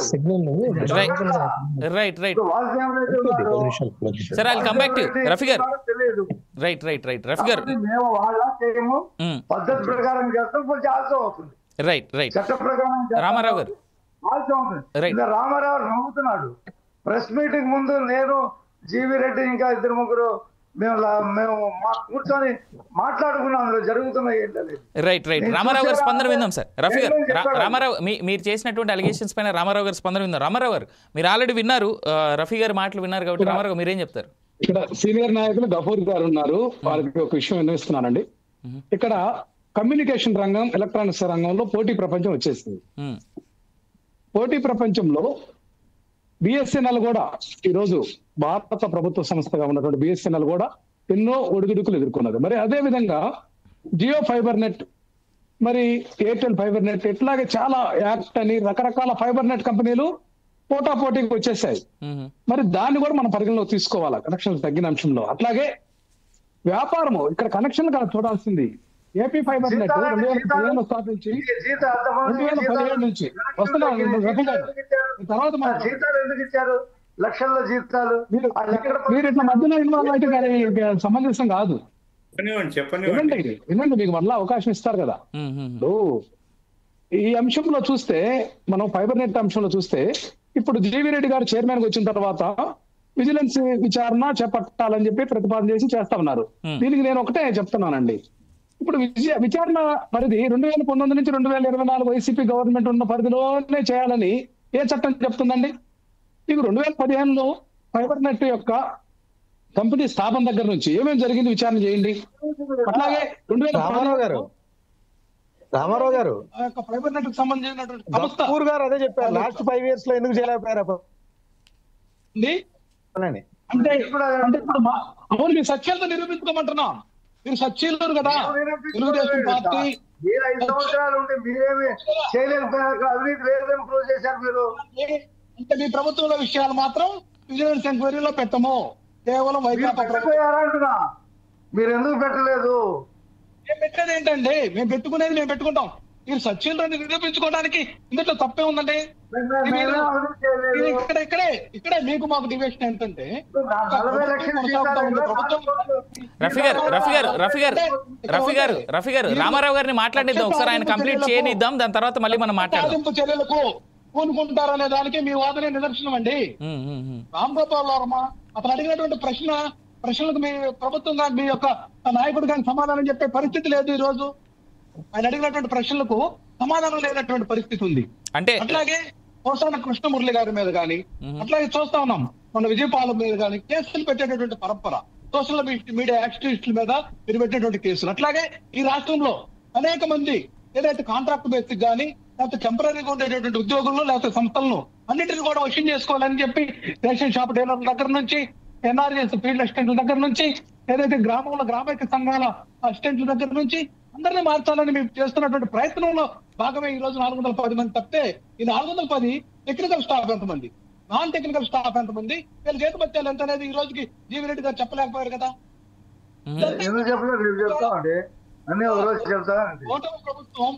ఓటమి ప్రభుత్వం కంటెంట్ ఏం చెప్పారండి లడ్డు విషయంలో? మీరు తెలిసింది ఏంటిది? సరే, లడ్డు అంశాన్ని దీనికి లింక్ చేయొద్దు దయచేసి. నేను మాట్లాడేది మనం ఓన్లీ ఈ అంశానికి లింక్ అప్ అయ్యాం కాబట్టి ఓన్లీ ఇక్కడే ఆగిపోదాం ప్లీజ్. అడ్డుదల భాగండి అన్ని అంశాలను కూడా వీళ్ళు డైవర్సిటీ పాలిటిక్స్ లో భాగంగా తీసుకొస్తున్నటువంటి పరిస్థితి. సరే, రామారావు గారు నాదో సూటి ప్రశ్న. రామారావు గారు మీరు మాట్లాడుతుంటే నాదొక సూటి ప్రశ్న. మీరు అన్నట్టుగా సరే, ఆర్జీవీ అడిగిన ప్రశ్నకి టీడీపీ ప్రభుత్వం సమాధానం చెప్పట్లేదని అనుకున్నప్పటికీ కూడా నాదొక సూటి ప్రశ్న, ఒక కామన్ మ్యాన్గా అడుగుతున్నటువంటి ప్రశ్న. ఒక మీడియా వాడిని అనేటువంటి వదిలేయండి, ఇంకోటి వదిలేసేయండి. పర్ వ్యూ 100 రూపాయలు 150 రూపాయలు అనేటువంటి దగ్గర నుంచి 11,000 రూపాయలు ఆర్జీవీకి ఎందుకు వైఎస్ఆర్సీపీ ప్రభుత్వం చెల్లించినట్టు?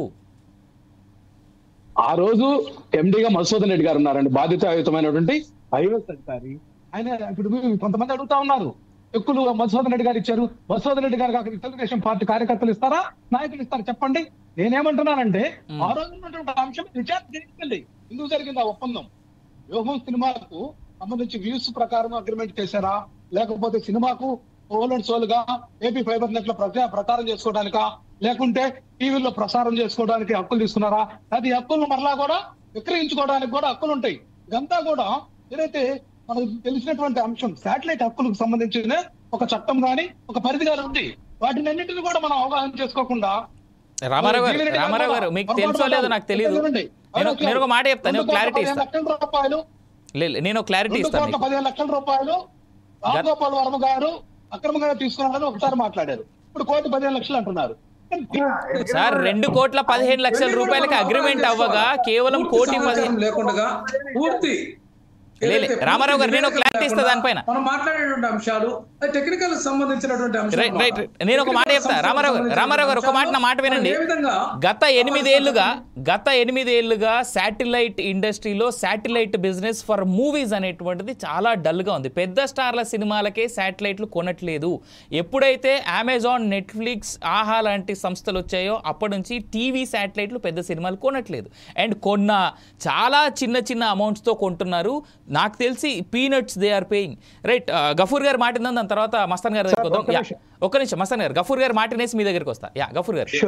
ఏం లేదు వినాయక్ గారు, చిన్నదేమంటే ఇప్పుడు మనకు నెట్వర్క్స్ చూస్తుంటాం కదా, నెట్వర్క్ లో ఒక నెట్వర్క్ కాస్టే 10 రూపాయలండి. నెలకు 10 రూపాయలు నెట్వర్క్ కాస్ట్. ఆ నెట్వర్క్ వాడు అన్ని సినిమాలు ఇస్తాడు, అన్ని ఇస్తే వానికి 10 రూపాయలు నెలకి ఇస్తాం మనం కన్జ్యూమర్స్. ఇప్పుడు అది ఆల్ ఇండియాలో ఈ పాలసీ ట్రాయ్ వాళ్ళు పెట్టినారు.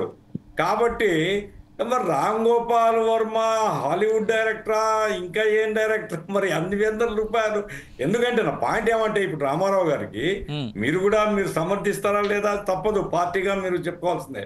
కానీ నా పాయింట్ ఏమంటే విచారణకు మేము సిద్ధం అని ఒక మాట చెప్పండి. విచారణకు మేము సిద్ధం, విచారణ అవి కూడా కలపండి, 15 నుంచి కూడా చేయమని. ఏమైనా విచారణ జరిగి తప్పులు సర్దించుకోవడానికి మీకు ఒక అవకాశం. తప్పులు చేసిన వాడు నేరస్తుడు అవుతాడు, చట్టబద్ధంగా శిక్షగా రూఢవుతాడు. ఆ రకంగా విచారణ జరిపితే మీకు వాయిస్ ఉంటుంది. లేదు అంటే మీరు గురుగురు గుంచమని మీరు చేసినటువంటి ఇవన్నీ కూడా మీరు దాచిపెట్టుకుంటున్నారు అనేటువంటిది ప్రజలు అనుకుంటారు. కాబట్టి విచారణ జరపడం మాత్రం కష్టంగా జరగాలండి. ఇప్పుడు రామ్ గోపాల్ వర్మ అడిగే ప్రశ్నలకు మనం సమాధానం ఇవ్వాల్సిన పని లేదు, జీవిరెడ్డి సమాధానం ఇవ్వడం. 15 రోజుల లోపల డబ్బులు కట్టకపోతే కేసు పెడతామంటున్నారు. కోర్టులోనే సమాధానం చెప్పుకోవచ్చు ఆయన. కాబట్టి కోర్టు ఫేస్ చేసి సరిపోతుందని నా పాయింట్ అండి. రైట్, నెట్వర్క్ లో ఒక్కొక్క మా టీవీ ఉంది, నెలకు 10 రూపాయలు. ఎన్ని సినిమాలు ఇస్తాడు నెలలో? ఈడ ఒక్క సినిమాకు 100 రూపాయలు, 1000 రూపాయలు ఎక్కడ దోషపెట్టడం తప్పండి ఇది. రైట్, మస్తాన్ గారు ప్లీజ్. సార్ ఇప్పుడు మనకి మీరు ఇందాక చెప్పారు కాబట్టి నేను కూడా కేబుల్ ఇండస్ట్రీలో ఒక డిస్ట్రిక్ట్ కి సంబంధించి హెడ్ ఆపరేషన్స్ గా వర్క్ చేశాను నేను. సో ఛానల్స్ కి ఎంతెంత మనము పే చేస్తాము ఇయర్లీ అనేది కూడా ఐడియా ఉంది. ఇప్పుడు ఇక్కడ పే చేసిన విధానం చూస్తే మనకి యూట్యూబ్ లో వ్యూవర్స్ కూడా మనకి యూట్యూబ్ వాళ్ళు కూడా ఇంత మనీ ఇవ్వరు, 100 రూపాయలు చూసినందుకు ఇవ్వరు మీరు గమనిస్తే. సో అసలు రామ్ గోపాల్ వర్మ ప్రతిదానికి స్పందించి ట్వీట్ చేసే రామ్ గోపాల్ వర్మ గారు లీగల్ నోటీస్ ఇచ్చి 2,15,00,000 ఎందుకు మీరు తీసుకున్నారు అక్రమంగా? మీకు 1,863 వ్యూస్ మాత్రమే వస్తే ఆ వీసుకు తగ్గట్టు 100 రూపాయలు చొప్పున తీసుకోవాలి తప్పితే మిగతా ఎందుకు అమౌంట్ ఎక్స్ట్రా తీసుకున్నారో ఒక ట్వీట్ చేయట్లే ఆయన. ప్రతిదానికి ఇప్పుడు అల్లు అర్జున్ దానికి 4 ట్వీట్లు చేశారు, ఇంకా గతంలో పవన్ కళ్యాణ్ దానికి చాలా ట్వీట్లు చేశారు. అంటే మంచిదే, ఆయన భావాన్ని వ్యక్తీకరిస్తున్నారు, ఆయన భావ ప్రకటన స్వేచ్ఛను చాటుకుంటున్నారు, తప్పులేదు.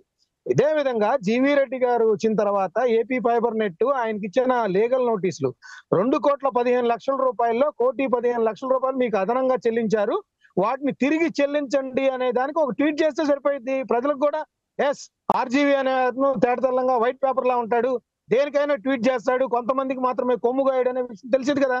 ఆయన ఎందుకు చేయట్లేదు అనేది పాయింట్ ఇక్కడ.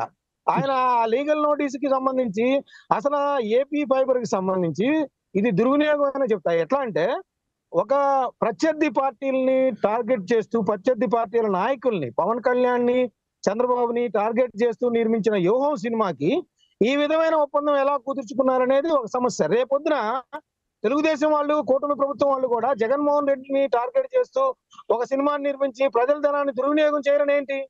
ఇది ఒక సాంప్రదాయంగా మారే అవకాశం ఉంది.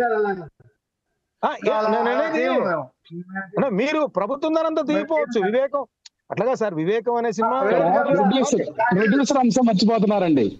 నేననేది అలా ఒక దుస్సాంప్రదాయం ఎందుకు వచ్చింది అని అడుగుతున్నా. ప్రజల ఒక పక్కనేమో ఆంధ్రప్రదేశ్ ప్రభుత్వం 10 లక్షల కోట్ల అప్పుల్లో ఉంది, ఈ 1300 ఉద్యోగాలు ఇస్తారు, కలెక్షన్లు ఏమో 5 లక్షలు తగ్గిపోతాయి. యోహం సినిమానేమో 100 రూపాయలు పెట్టి బయట 70 రూపాయలు పెట్టే చూడొచ్చు థియేటర్ లో, 100 రూపాయలు ఇంట్లో టీవీ పెట్టి ఆలకివ్వాల్సిన అవసరం ఏంటి? ఇలాంటి ఒక మార్గదర్శకంగా ఉండేలా గానీ, అలా వేరే దుస్సాంప్రదాయానికి ఒడిగట్టేలా గానీ, ప్రజల ధనానికి సంరక్షకులుగా ఉంటామని ముఖ్యమంత్రిగా, డిప్యూటీ ముఖ్యమంత్రిగా, లేకపోతే మంత్రులుగా ప్రమాణ స్వీకారం చేస్తున్న వాళ్ళు ఇలా కోట్లాది రూపాయలు వాళ్ళకి కావాల్సిన వాళ్ళకి దోచిపెట్టడం అనేది చాలా దీని మీద నిజాలు నిగ్గుదేల్చాలి. అది తెలుగుదేశం ప్రభుత్వంలో జరిగినా, ఇప్పుడు ఉన్న కూటమి ప్రభుత్వంలో జరిగినా, ఏదైతే మొత్తం ధనాన్ని 2100 కోట్లు అని చెప్తున్నారు, 1300 కోట్లు బ్యాంకుల నుంచి తెచ్చారంటున్నారు, 900 కోట్లు కాంట్రాక్టులకు ఇవ్వాలంటున్నారు. అసలు ఇదంతా ఎట్లా? ఈ ఒక పక్కన జియో వస్తుంది, యాక్ట్ వస్తుంది, ఇంకా ఇవన్నీ వస్తున్నప్పుడు ఇన్ని వేల కోట్ల రూపాయలు ప్రజాధనం పూర్తిగా మునిగిపోయినట్టేనా? ఏపీఎస్ఎఫ్ వాళ్ళు ఇదంతా రికవరీ ఎవరు చేస్తారు? ఇది ఎవరిని అరెస్ట్ చేస్తారు? మధుసూదన్ రెడ్డా లేకపోతే అంతకుముందు ఉన్న వాళ్ళ ఏంటిది? అంటే ప్రజల డబ్బులు అంటే వాళ్ళు ఇష్టం వచ్చినట్టు ఉద్యోగాలు ఇచ్చు, ఇష్టం వచ్చినట్టు జీతాలు ఇచ్చుకోవచ్చు. ఇదే మన సొంత సంస్థలు అయితే, ఇప్పుడు మన రాష్ట్రాన్ని ఏలుతున్న వాళ్ళకి వ్యాపారాలు కూడా ఉన్నాయి, ముఖ్యమంత్రులుగా చేస్తున్న వాళ్ళకి వాళ్ళ కంపెనీలు కూడా ఇదే విధంగా నష్టాలు ఊబిలోకి తీసుకుంటే 1300 మంది నియమిస్తారా? 1,50,000 రూపాయలు ఉద్యోగాలు ఇస్తారా? ఇదేమన్నా కరెక్టేనా? అసలు దీన్ని పూర్తి స్థాయిలో నిజాలు నిగ్గు తేల్చి ప్రజల ధనాన్ని పూర్తిగా రికవరీ చేయాల్సిన అవసరం ఉందని నేను అడుగుతాను. నాకు తెలిసి చాలా రోజుల తర్వాత మస్తాన్ రావు గారిలో నేను చాలా ఆవేశాన్ని చూసినట్టున్నాను. సైదా గారు మీ స్పందన ఏంటి? మీరు ఆల్రెడీ రామారావు గారి మాట, గఫూర్ గారి మాట, రఫీ గారి మాట, మస్తాన్ రావు గారి మాట. మస్తాన్ రావు గారు ఇంత ఫైర్గా మాట్లాడి నేను చాలా తక్కువ సందర్భాల్లో చూసా. ఇవాళ ఇంత ఆవేశంగా బాధతో మాట్లాడుతూ ఉన్నారు. అదే పుష్ప ఎఫెక్ట్.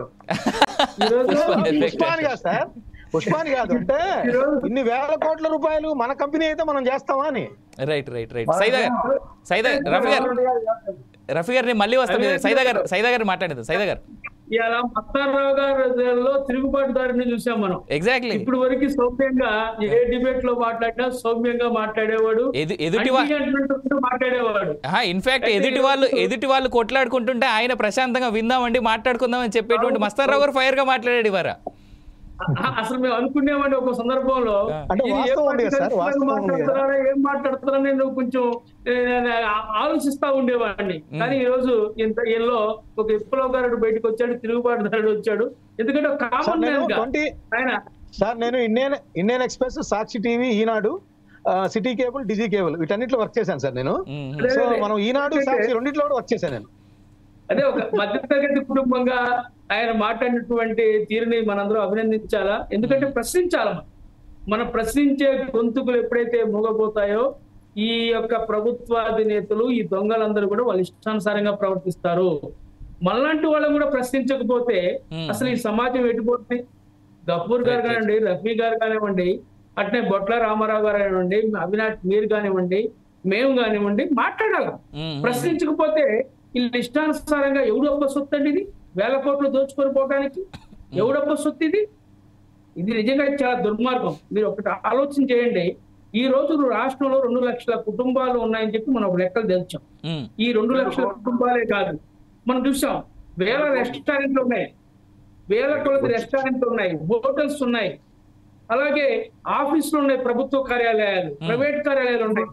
ప్రతి ఒక్క ఆఫీసులో కానివ్వండి, ప్రతి ఒక్క ఇంట్లో కానివ్వండి, ప్రతి ఒక్క హోటల్, ప్రతి గదికి టీవీ ఉంటుంది, ఇంటర్నెట్ కనెక్షన్స్ ఉంటాయి.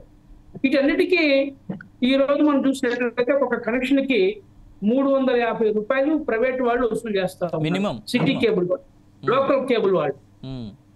ఇది ప్రభుత్వం ఇచ్చేది 149 రూపాయలు.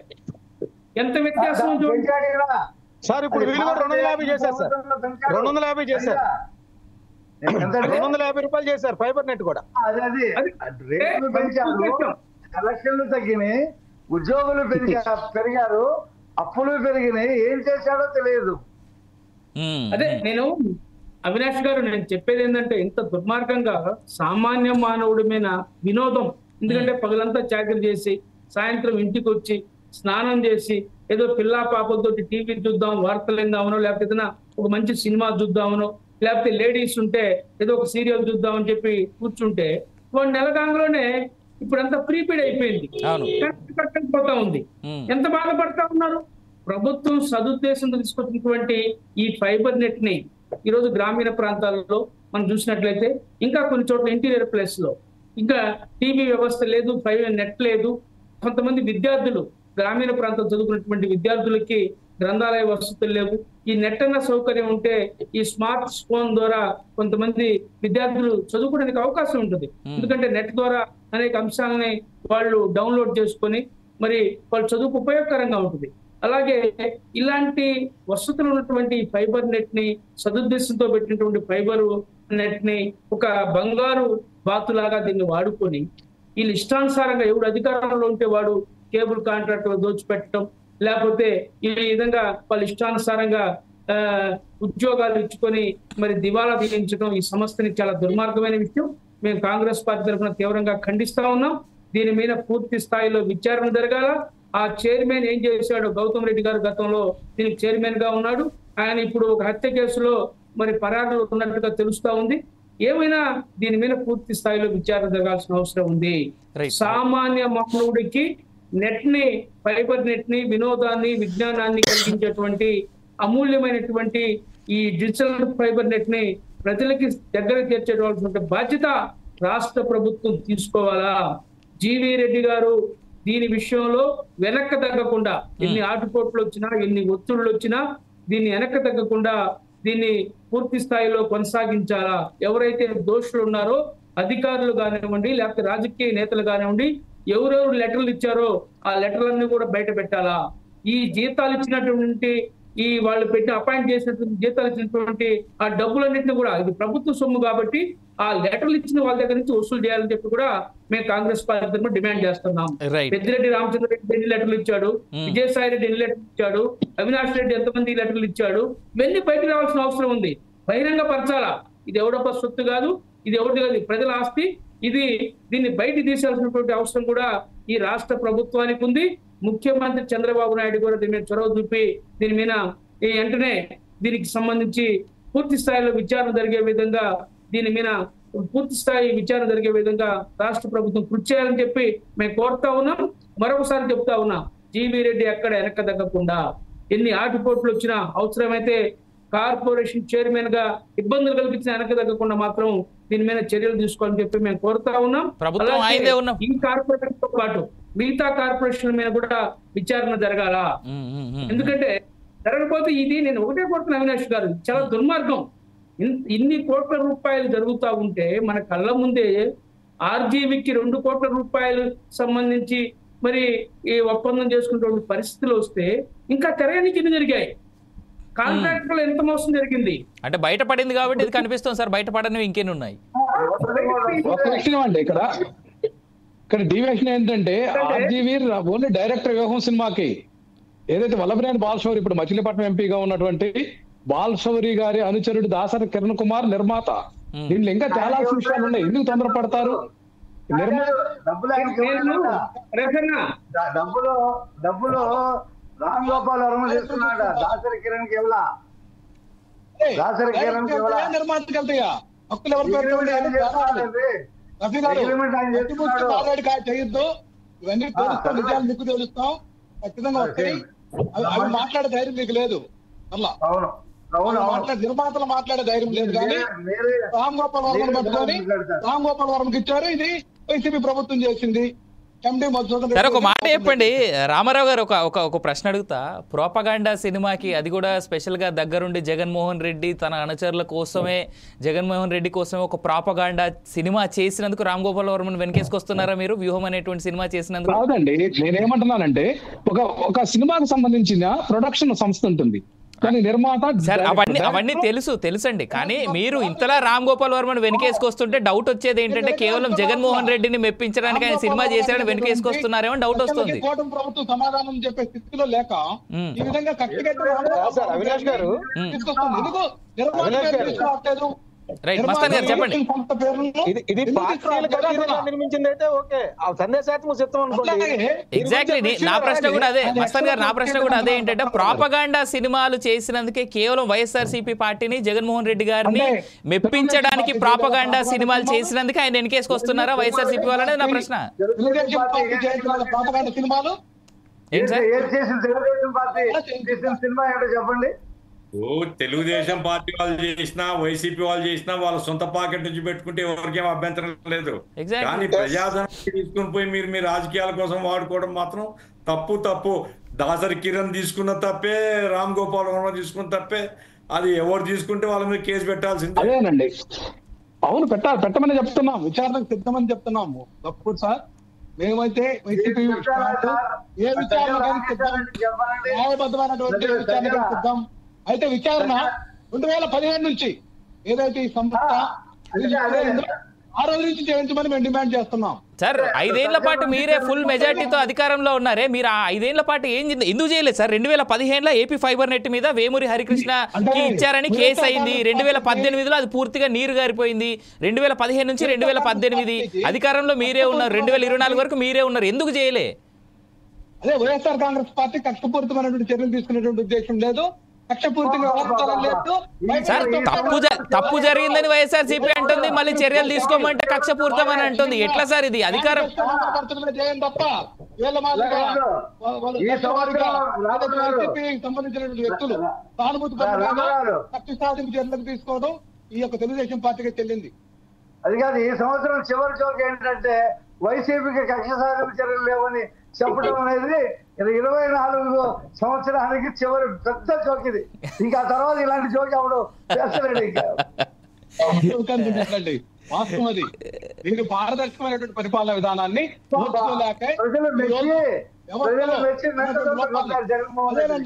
మీరు ఎందుకు పరిపాలన ఇచ్చారని ప్రజలు మెచ్చి మేకతోలు కట్టారు. ఎక్కడ డైవర్షన్ పాలిటిక్స్ భాగంగా ఏదైతే మీరు ఫెయిల్ అయ్యారో రైతుకు సంబంధించినటువంటి సార్ రామారావు గారు తప్పుగా అంటున్నానని మీరు అనుకోకపోతే ఒక మాట చెప్తా సార్. కూటమి ప్రభుత్వం వచ్చి 6 నెలలే అవుతుంది, వాళ్ళు ఇప్పుడిప్పుడే కుదుట పడతా ఉన్నారు. వాళ్ళని అప్పుడే అనేది కూడా లేదు. ఇంకొక 6 నెలలు చూద్దాం. వాళ్ళు సరిగ్గా పరిపాలన చేయకపోతే మేము ఉన్నాం ప్రశ్నించడానికి. 100% ప్రశ్నిస్తాం. 6 నెలలు ఏం జరుగుతుంది? రేషన్ కార్డులు తొలగిస్తారు, పెన్షన్లు తగ్గిస్తున్నారు, ఇంకా రకరకాల సర్వేల పేరుతో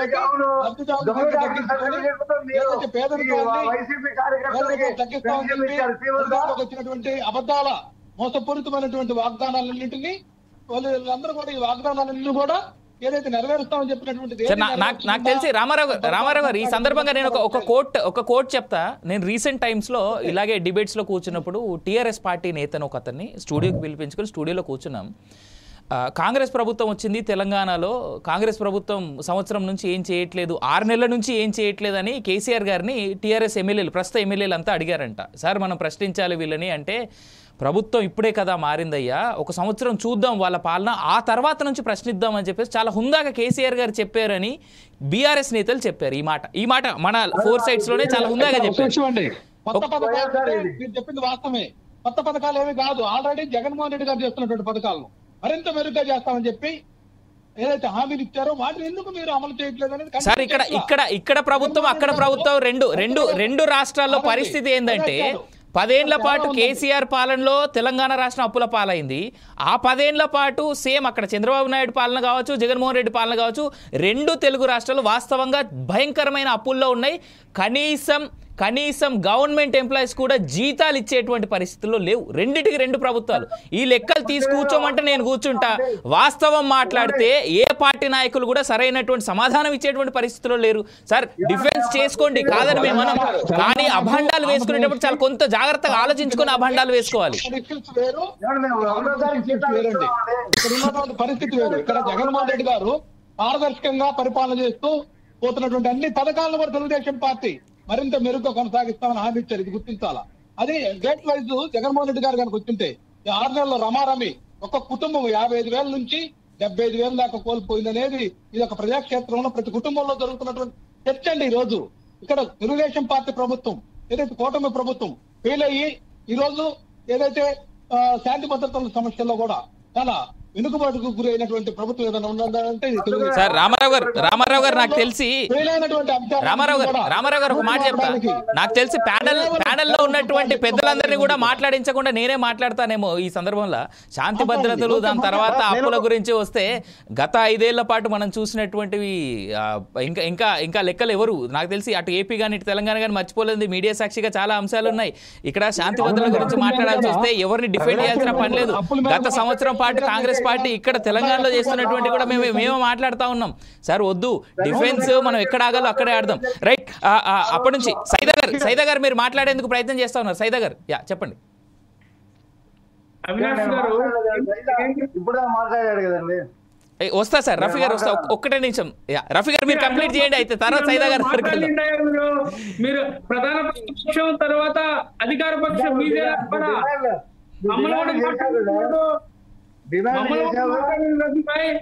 ఇప్పుడు మీరు రామారావు ఇద్దరు వాదులాడుకుంటుంటే మీ గోత్రం వాళ్ళ గోత్రం మాకు కూడా తెలుసు, మమ్మల్ని కూడా మాట్లాడినండి. సైదా గారు మేమేం చెప్తున్నామంటే మీరు చెప్పింది వాస్తవమే. తెలుగుదేశం పార్టీ ఎన్డీఏ కూటమి అధికారంలోకి వచ్చి 6 నెలలు అయింది కాబట్టి ఇంకా కొంత సమయం ఇవ్వాలా అనేది. అయితే మేము ఇక్కడ ఏం చెప్తున్నామంటే చంద్రబాబు గారు రాజకీయ అనుభవజ్ఞుడు, ఒక విజనరీ నాయకుడు, 40 సంవత్సరాలు రాజకీయ చరిత్ర ఉన్నటువంటి నాయకుడు, 3 పర్యాలు ముఖ్యమంత్రిగా చేసినటువంటి అనుభవం ఉన్నటువంటి నేత. ఎన్నికల సమయంలో ఆయన ఏం చెప్పాడు? రాష్ట్రం అప్పుల్లో ఉంది చెప్పాడు. ఆయన కూడా 14 లక్షల కోట్ల అప్పుల్లో ఉంది అని చెప్పాడు. కానీ ఆయన హామీలు ఇచ్చాడు, మనం చూస్తాం. చాలా పెద్ద హామీలు ఇచ్చాడు. సూపర్ 6 ని అమలు పరుస్తారని చెప్పి ఆయన చెప్పాడు. అవునా? ఇప్పటికి కూడా మనం చూస్తా ఉన్నాం. ఉచిత బస్సు అన్నాడు, అది ఇవ్వగలిగాడా? అలాగే రైతు భరోసా అన్నాడు, అది ఇవ్వగలిగాడా? అలాగే అడ్డం పడబాకపోయా మాట్లాడండి. రఫీ గారు పూర్తి స్థాయిలో సైదా గారు చెప్పిన తర్వాత, రఫీ గారు సైదా గారు పూర్తిగా చెప్పిన తర్వాత అప్పుడు మీరు సమాధానం చెప్తారు. రఫీ గారు అడ్డం పడతారు. మీకు కూడా జగన్మోహన్ రెడ్డి గారి లక్షణాలు వచ్చినట్టుంది. 6 నెలల అధికారంలో ఉండాలి. మీకు కూడా వాళ్ళు కూడా అట్లా మాట్లాడినట్లే దిగిపోయారు. సార్ 10 ఏళ్ల పాటు కేసీఆర్ ఇన్ లేదు, 5 ఏళ్ల పాటు జగన్మోహన్ రెడ్డి ఇన్ లేదు. అందుకే 2 ప్రభుత్వాలు మారాయి. ప్రజలు ఆలోచిస్తా ఉన్నారు, వినండి. ఎందుకంటే అటుగా రేపన్నా నేనేం చెప్తున్నానంటే ఆయనకి ఇవన్నీ హామీలు ఇచ్చాడు కదా, అనుభవం ఉన్నటువంటి నేత. మరి ఆయన తెలీదా? ఇప్పుడు ఏడిచ్చారు మీరు?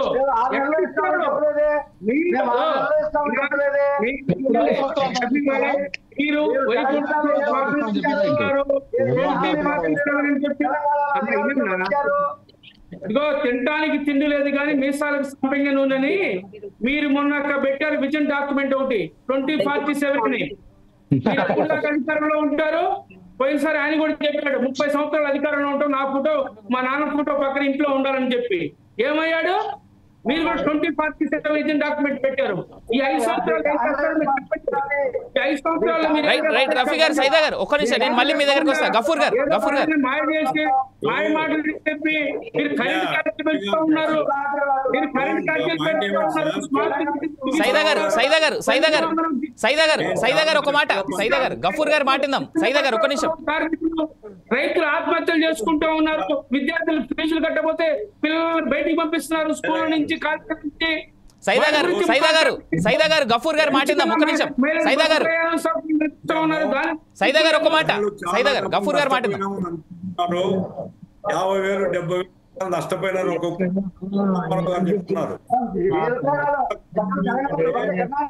గారికి బాధ కలిగి వాస్తవం ఏంటంటే ల్యాండ్ మైను వైను ప్రతి దాంట్లో ఏ రకంగా కొల్లగొట్టినారు అనేటువంటిది అప్పుడప్పుడు చెప్తున్నారు. దీన్నంతా ఓ రూపంలో తీసుకొని వస్తే కుటుంబం 40,000 50,000 నష్టపోయిందో లేదో కానీ ఈ రాష్ట్రం లక్షల కోట్లు నష్టపోయింది మీ పాలన వల్ల అనేటువంటిది రామారావు గారు గ్రహించాల్సి ఉంటుంది. అట్లాగే రఫీ గారి పార్టీకి సంబంధించి చెప్పేది ఏంటంటే, మీరు పబ్లిసిటీ కోసం అట్లా చెప్పి వదిలేస్తున్నారు.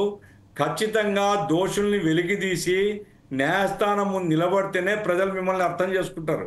కాబట్టి కుంభకోణాలన్నీ వెలికి తీయండి.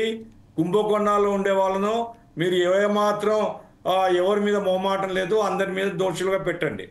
అప్పుడు ఏంటంటే ఒక మంచి పరిపాలన, ఆరోగ్యవంతమైనటువంటి పరిపాలన రాష్ట్రానికి ఎవరు ఇస్తారో ప్రజలు నిర్ణయించుకుంటారు. కాబట్టి ఇప్పుడు ఫైబర్ నెట్ తీసుకుంటే దీంట్లో కుంభకోణం, గ్రానైట్ తీసుకుంటే దాంట్లో కుంభకోణం, క్వార్జెట్ తీసుకుంటే దాంట్లో కుంభకోణం, తిరుపతి లడ్డులో కుంభకోణం. అంటే నేను లడ్డు కల్తీనా కాదు, అది కూడా ఇప్పుడు తేలింది ఏమిటి, ఆ డైరీ ఎవరైతే కాంట్రాక్ట్ తీసుకున్నో వాళ్ళు సప్లై చేయలే, వాళ్ళు వేరే డైరీ సప్లై చేసిన, అదొక కుంభకోణం. వైవి సుబ్బారెడ్డి గారి పేరు లింకే ఉంది. కాబట్టి ప్రతి దాంట్లో కూడా బియ్యం అండి, పేర్నాని, కాకినాడ పోర్టు, ప్రతిదీ కుంభకోణాలమయంగా ఉండేటువంటి పరిపాలన పట్ల ప్రజలు అసహించుకున్నారు కాబట్టి మిమ్మల్ని ఓడించారు. మళ్ళీ మీరు జమిలీ ఎన్నికలు అవి చెప్పుకోండి మీ ఇష్టం. కానీ రఫీ గారి పార్టీ ఈ దోషాలన్నింటినీ బయటకు తీసి కుంభకోణాలను వెలికి తీసి న్యాయస్థానంలో నిలబెట్టినప్పుడు మాత్రమే నిజాయితీగా ఉంటుంది, ప్రజలు కూడా హర్షిస్తారని చెప్పదలుచుకున్నాను. ఫైబర్ నెట్ కుంభకోణం ఖచ్చితంగా విచారణ జరగాలండి. జీవిరెడ్డి గారు చెప్తున్నారు విచారణ జరగాలి, సిఐడినో ఎవరికో ఇచ్చేసి దోషుల్ని బయటికి లాగాలి, ఎవరైనా ఉండని వాళ్ళని కోర్టులో నిలబెట్టాలా. ఆ రకంగా చేస్తే ఒక్కటైనా సిన్సియర్గా చేసినట్లయితుంది. True, very much agreed. Yeah, Mastan గారు మీరు మ్యూట్లో ఉన్నారు. తెలుగు రాష్ట్రాలు చేసుకున్న అదృష్టమో దురదృష్టమో తెలియదు కానీ ముగ్గురు ముఖ్యమంత్రులు కూడా మస్తాన్ గారు మాట్లాడుతుంటే ఉన్నారు. కొంతమంది మస్తాన్ గారు మీ వాయిస్ అంతా బ్రేక్ అవుతోంది. అయితే ఇప్పుడు మనం మొత్తంగా చూసినట్లయితే తమిళనాడు రాజకీయాలు ఇక్కడ వచ్చినట్టుగా మనకు కనిపిస్తా ఉంది. తమిళనాడులో ప్రతీకార రాజకీయాలు జరిగాయి. జయలలిత గారి మీద కరుణానిధి మీద జయలలిత. అట్లాగే ఇక్కడ రేవంత్ రెడ్డి గారిని వాళ్ళ అమ్మాయి పెళ్లి ఉన్నా కూడా తీసుకెళ్లి అరెస్ట్ చేసి జైల్లో పెట్టారు. అదేవిధంగా ఇప్పుడు ఫార్ములా రేస్ కి సంబంధించి కేటీఆర్ అరెస్ట్ చేయడానికి రంగం సిద్ధం చేశారు. ఇక్కడ చూస్తే జగన్మోహన్ రెడ్డి గారిని అప్పుడు జైల్లో 16 నెలలు వేశారు. దానిలో తెలుగుదేశం పార్టీ ఇంప్లీడ్ అయి ఉందని చెప్పేసి ఆయన రాగానే చంద్రబాబు నాయుడు గారిని 53 రోజుల పాటు జైల్లో పెట్టారు. సో ఈ ప్రతీకార రాజకీయాలు మాని మన ఆంధ్రప్రదేశ్ కానీ తెలంగాణ కానీ అభివృద్ధికి, లేదా మనకు వనరులన్నీ ఉన్నాయి, అన్ని ఉన్న అల్లుడి నోట్లో సరైనట్టు మనకు వనరులు ఉన్నాయి, తీర ప్రాంతం ఉంది, లేకపోతే ఇండస్ట్రీలు పెట్టడానికి అన్ని వనరులు కూడా ఉన్నాయి. వాటిని ఉపయోగించి రాష్ట్రాన్ని అభివృద్ధి పదం వైపుకు తీసుకెళ్లాలి, అటు తెలంగాణని కానీ ఆంధ్రప్రదేశ్ కానీ అనే ఆలోచనలో ఉండాలి. కానీ వీడిని అరెస్ట్ చేసి వాడిని వద్దామా, వాడిని అరెస్ట్ చేసి మళ్ళీ జమిలీ ఎన్నికలు వస్తే మళ్ళీ అధికారం తీసుకొని మళ్ళీ వాళ్ళ లోపలేద్దామా, వీటన్నిటిని మాని ప్రజలు ప్రశాంతంగా జీవించేలాగా, లేదా ప్రజలందరూ వాళ్ళ పిల్లలు మంచి ఉద్యోగాలు ఉపాధి అవకాశాలు లభించేలాగా వీళ్ళు ఆలోచన చేస్తే బాగుంటది అనేది నా ఉద్దేశం అండి. ఈ ప్రతీకార రాజకీయాలు అనేవి ఆపేసేయాలి ఇంతటితో అనేది నా ఉద్దేశం. రైట్. రఫీ గారు ఇప్పుడు మీరు మాట్లాడండి సార్, అందరి మాటలో విన్నారు. రఫీ గారు, మా తమ్ముడు సైదా గారికి నేను గుర్తు చేస్తున్నాను, ఆయన ప్రాంతీయ పార్టీ కాదు. పిసిసి అనేది ఆంధ్రప్రదేశ్ పార్టీ కాదు, జాతీయ పార్టీ. ఇటు పక్కన తెలంగాణలో, ఇటు పక్కన కర్ణాటకలో అధికారంలో కూడా ఉంది. వాళ్ళు కూడా వాగ్దానాలు చేశారు. వాళ్ళు కూడా అక్కడ ఈ సంవత్సరం, అక్కడ 2.5 సంవత్సరాలు కర్ణాటకలో వాళ్ళు కూడా పూర్తిగా ఫుల్ఫిల్ చేయలే. కాబట్టి ఒక ఏళ్ళు చూపించేటప్పుడు మిగతా ఏళ్ళు మన వైపు చూస్తాయని చెప్పి అది ఆలోచించాలి. మేము 6 వాగ్దానాలు 6 నెలల్లోనే చేసేస్తామని మేము ఎక్కడా చెప్పలా. ఒక్కొక్కటి చేసుకుంటూ వస్తా ఉన్నాం. జీతాలు ఇస్తున్నాం 1వ తారీఖు. అంతకుముందు జీతాలు మహాప్రభు అని కోర్టులకు వెళ్ళారు ఎంప్లాయీస్, ఎన్జిఓలు. గవర్నర్కి మెమరాండంలో ఇచ్చేవాళ్ళు జీతాల గురించి. 1వ తారీఖు జీతాలు ఇస్తున్నాం. గ్యాస్ ఫ్రీ గ్యాస్ ఇచ్చాం. పెన్షన్ 4,000 ఇస్తున్నాం.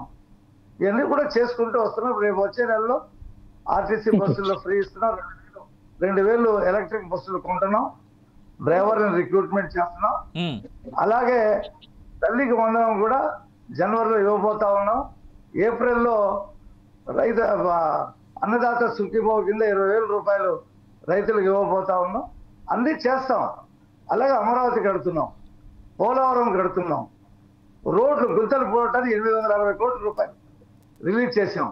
పీపీపీ పద్ధతిలో రోడ్లన్నీ కూడా మొత్తం వేయాలని చెప్పేసి ప్రణాళికలు రెడీ చేస్తున్నాం. రింగ్ రోడ్లు తీసుకొస్తా ఉన్నాం. విమానాశ్రయం భోగాపురంలో నిర్మించబడతా ఉంది.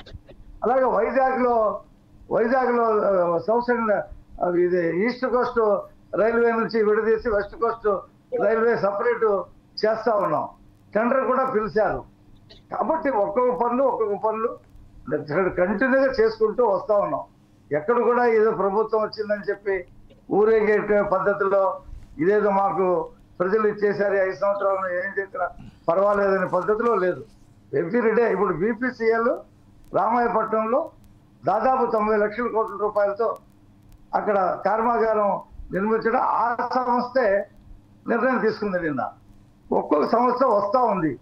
విశాఖపట్నంలో మీకు టీసీఎస్ 10,000 మంది ఉద్యోగాలు ఇవ్వడానికి అక్కడ బిల్డింగ్లు అడిగారు, బిల్డింగ్లు ఇచ్చాం, స్థలం కూడా ఇచ్చాం.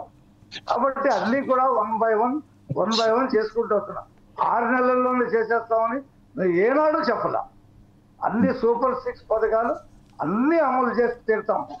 అందులో ఏం సందేహం లేదు. మేము ఇన్ని అప్పులు ఉన్నాయని తెలిసి మాకు సూపర్ 6 మా ఆర్థిక నిపుణులతో సమీక్షించి ఏది చేయగలం ఏది చేస్తాం తెలుసుకున్న తర్వాతే సూపర్ 6 లో 6 కార్యక్రమాలు పెట్టాము.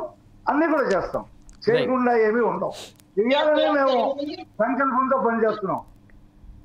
ప్రత్యేక దేశం కూడా చేస్తారు. సన్ రైజ్ కంట్రీ పేరుతోటి ప్రత్యేక దేశాన్ని కూడా సాధిస్తారు.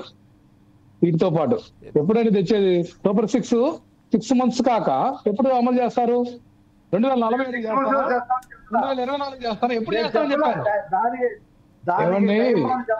జనవరికి 2 పథకాలు వస్తున్నాయి చూడండి. చంద్రబాబు మాటలే నీటి మూటలు, ఇదందరూ తెలిసిన విషయమే. మీరు కూడా అదే విస్మరిస్తున్నారు. రఫీ గారు సైదా గారు మీరు అడిగినటువంటి ప్రశ్నకి సమాధానం చెప్పేటువంటి దాంట్లో రెడీగా ఉన్నారు. సైదా గారు గారు మా జాతీయ పార్టీని గుర్తు చేసినందుకు వారికి ధన్యవాదాలు తెలియజేస్తాను.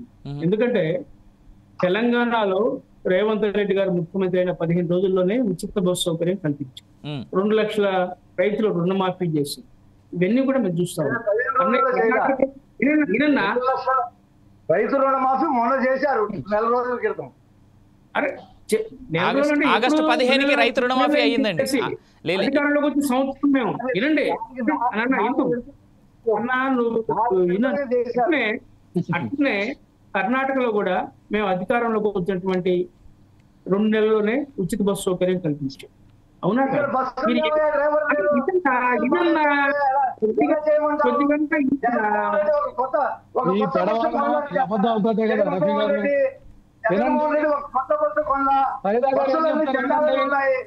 మీరే కదా పక్క రాష్ట్ర ప్రభుత్వాలు అని చెప్పారు. మీరేం చేశారు? రఫీ గారు మీరు మాట్లాడుతున్నంత సేపు సైదా గారు మిమ్మల్ని డిస్టర్బ్ చేయలేదు. రఫీ గారు వినాలి. సైదా గారు కంటిన్యూ ప్లీజ్. నేనేం చెప్తున్నానంటే అవినాష్ గారు నేను ఏం చెప్తున్నానంటే ఇప్పుడు జగన్మోహన్ రెడ్డి రఫీ గారు please listen to him. Rafi గారు వినాలి, దయచేసి వినాలి. రఫీ గారు వినాలి. ఇప్పుడు మేమేమంటున్నామంటే చంద్రబాబు గారు సూపర్ 6 పేరుతోటి బ్రహ్మాండంగా ఆయన ప్రచారం భారీ ఎత్తున నిర్వహించాడు. జనాలందరూ కూడా నమ్మి ఓట్లేశారు. వాస్తవం. జగన్మోహన్ రెడ్డి యొక్క రాక్షస పాలన 5 సంవత్సరాలు చవి చూసిన తర్వాత ప్రజలు మార్పు కోరుకున్నారు. ఈయన విజనరీ నాయకుడు, ఈ రాష్ట్రానికి న్యాయం చేస్తారు, ప్రజలందరికీ మేలు జరిగినటువంటి ఒక నమ్మకం భరోసాతోటి ప్రజలు ఓట్లు వేశారు. అయితే ఈరోజు సూపర్ 6 పథకంలో ఏ ఒక్క పథకం మీరు గ్యాస్ సిలిండర్లు తప్ప మిగతా 5 పథకాల గురించి ఇప్పటికీ ప్రస్తావించలా. ఈ 6 నెలల కాలంలోనే ప్రజల్లో ఒక గుసగుసలు బయలుదేరినాయి. వాస్తవం మాట్లాడుకుందాం. ఎందుకంటే నేను మిమ్మల్ని విమర్శించాలని కాదు, మిమ్మల్ని ఇబ్బంది పెట్టాలని కాదు. రైట్ రైట్ సైదా గారు కంక్లూజన్ వైపు వెళ్దాం. రాజకీయ పార్టీ ప్రతినిధిగా, ఒక ప్రతిపక్ష పార్టీగా నేను మాట్లాడుతా ఉన్నాను. మిమ్మల్ని మిమ్మల్ని ఉద్దేశంతో మాట్లాడేది విషయాలు కాదు. మీకు అంటే మీరు ఇప్పుడు 2047 నిజ డాక్యుమెంట్ పెట్టారు, అది అవసరమా? ఇప్పుడు మీరు ఏం చేయాలి? ప్రాథమికంగా మీరు ఏం చేయాలా? ఇది గతంలో కూడా పెట్టారు విజన్ 2020 అని.